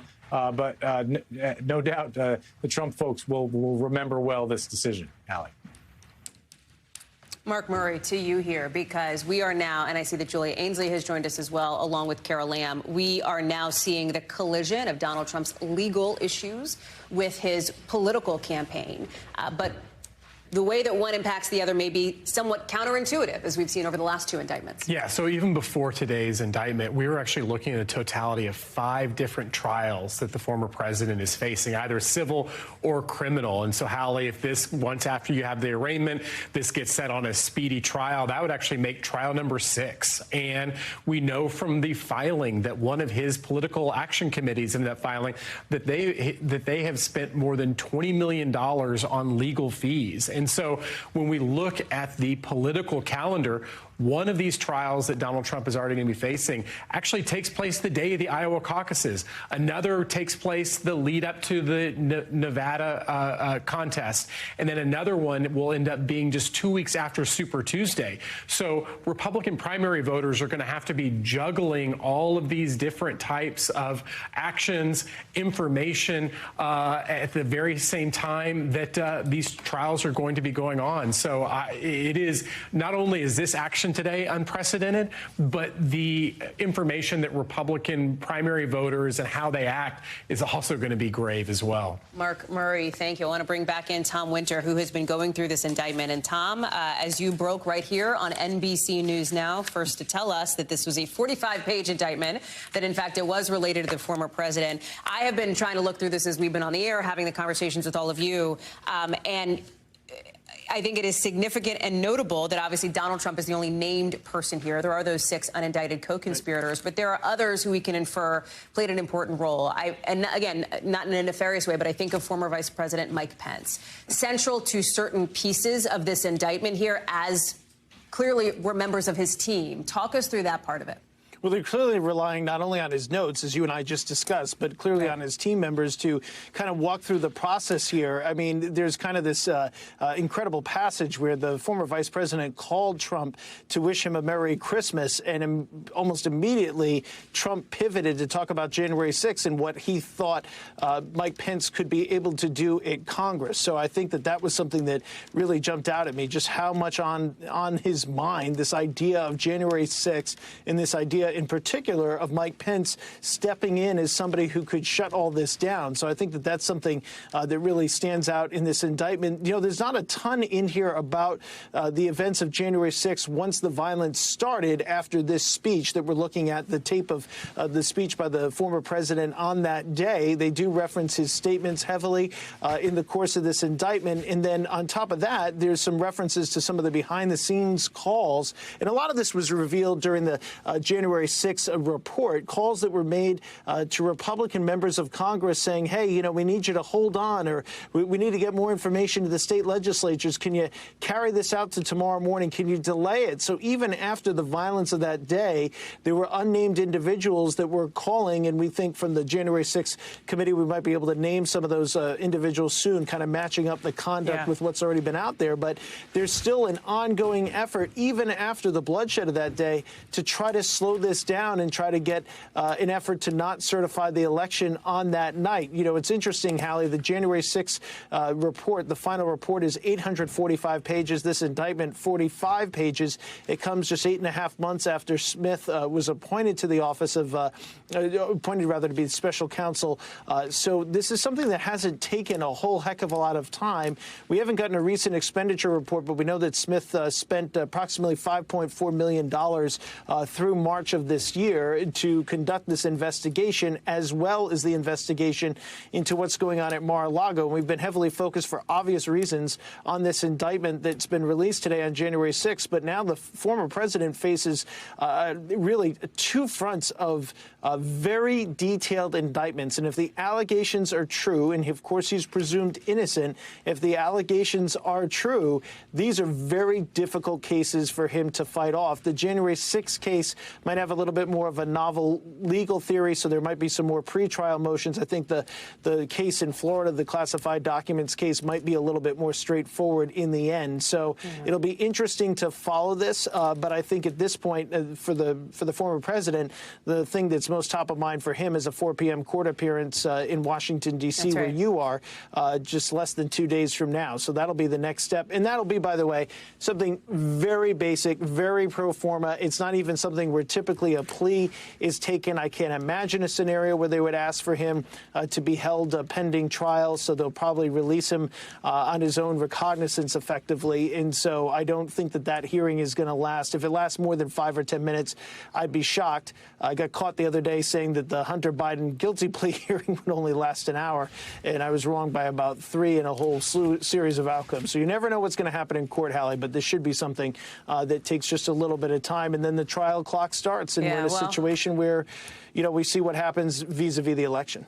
Even if it is short, it is still significant in a big way, Tom, as you well know, given the nature of the charges against the former president, who, again, we cannot emphasize enough, is the current presidential frontrunner in the Republican primary. Garrett Haake knows that well. He is also here in Washington with me. He is outside court. And, Garrett, we are just hearing in the last maybe 2-3 minutes or so from one of the former president's current attorneys who is over on Fox News. I want to play a quick bite here. And now we have that Justice Department indicting President Trump for actions that he took as the chief executive of the United States with respect to public policy matters. So now we have the criminalization and the weaponization of public policy and political speech by one political party over another. What else do we expect to hear, Garrett, in a legal defense from the former president's team? Not a political defense, but a legal one.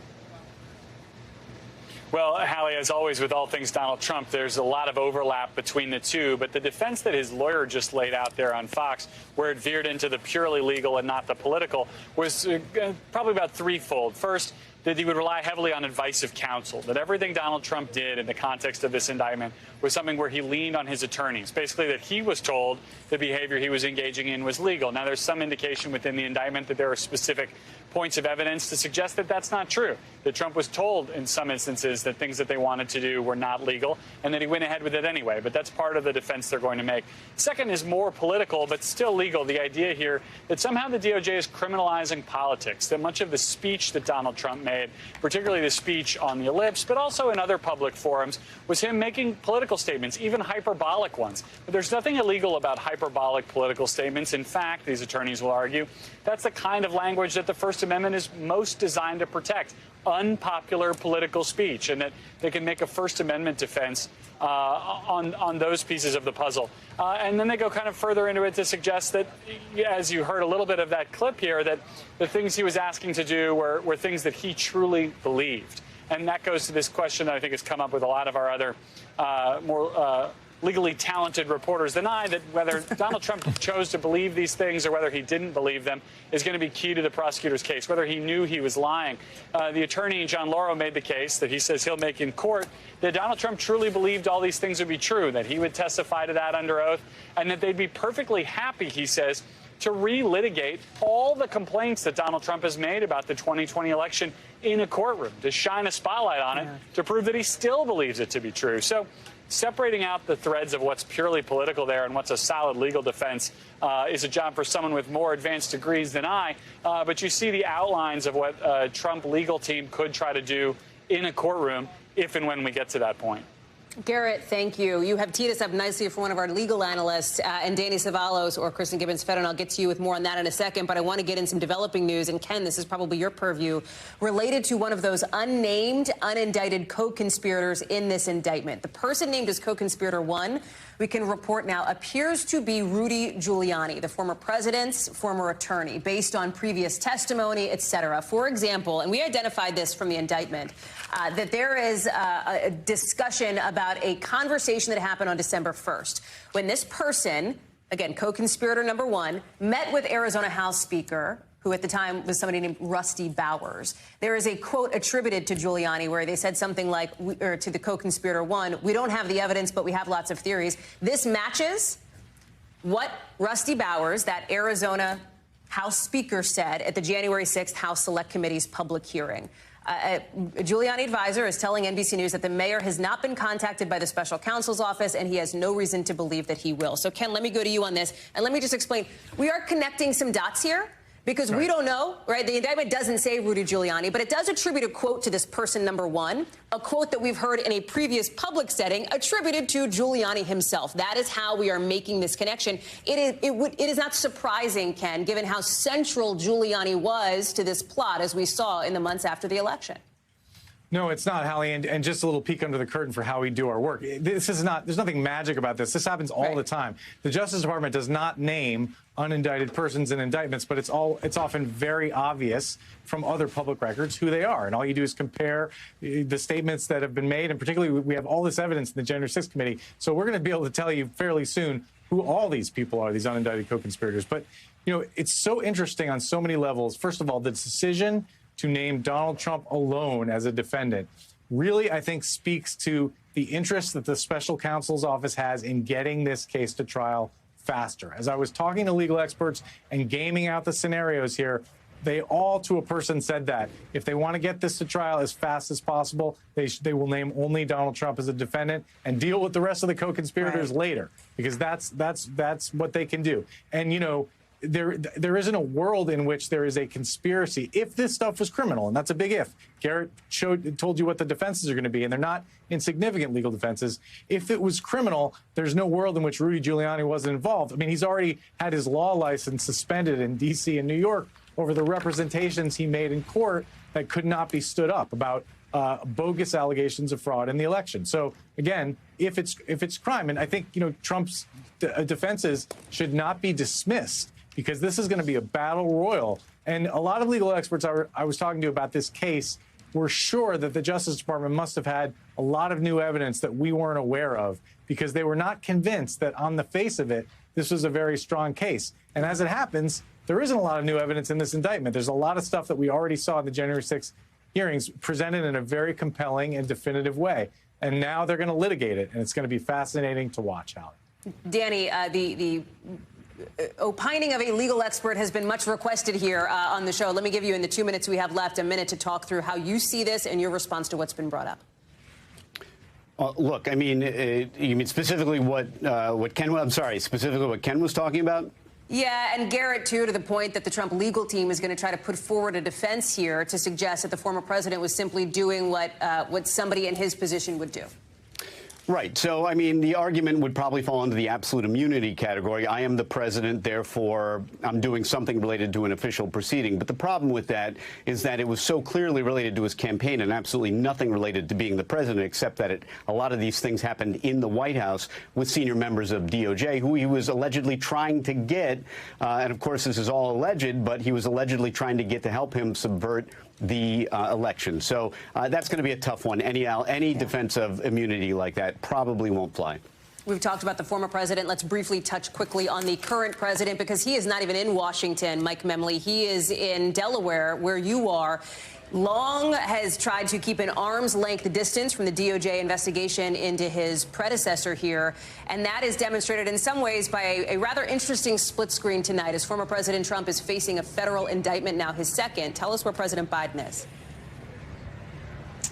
Hallie, the president is spending his evening with dinner and a movie. He just wrapped up dinner with the First Lady at a local seafood restaurant, and now he's at a movie theater watching Oppenheimer, of course, major motion picture about the development of the first atomic bomb. Now, the White House, for its part, as well as the Biden campaign, is sticking closely to that no-comment policy. They want to keep that firewall intact, making it clear that there has been no involvement on the part of the president and his team with the decisions, not just of the Justice Department, but a special prosecutor. It is interesting to note this, though. The previous indictment related to, of course, the classified documents investigation. And it's clear why the president, especially in that case, would not want to comment. He faces his own special counsel into his handling of classified material. In this case, while the White House, while the campaign is not commenting, remember, the president launched his re-election campaign with images of January 6th. This is a theme you can expect him to continue to discuss. It's an excellent point, Mike. Our thanks to you. Our thanks to everybody. Danny, Mark, Kristen, Tom, Ken, Garrett, the list goes on, who's joined us now for this live rolling special coverage here on NBC News Now. Former President Trump, again, facing his second federal indictment, becoming the first former president and first current presidential candidate now to be charged with disrupting the lawful transfer of power from one election to another. Much more coverage here as Top Story picks it up right now. Thanks for watching our YouTube channel. Follow today's top stories and breaking news by downloading the NBC News app.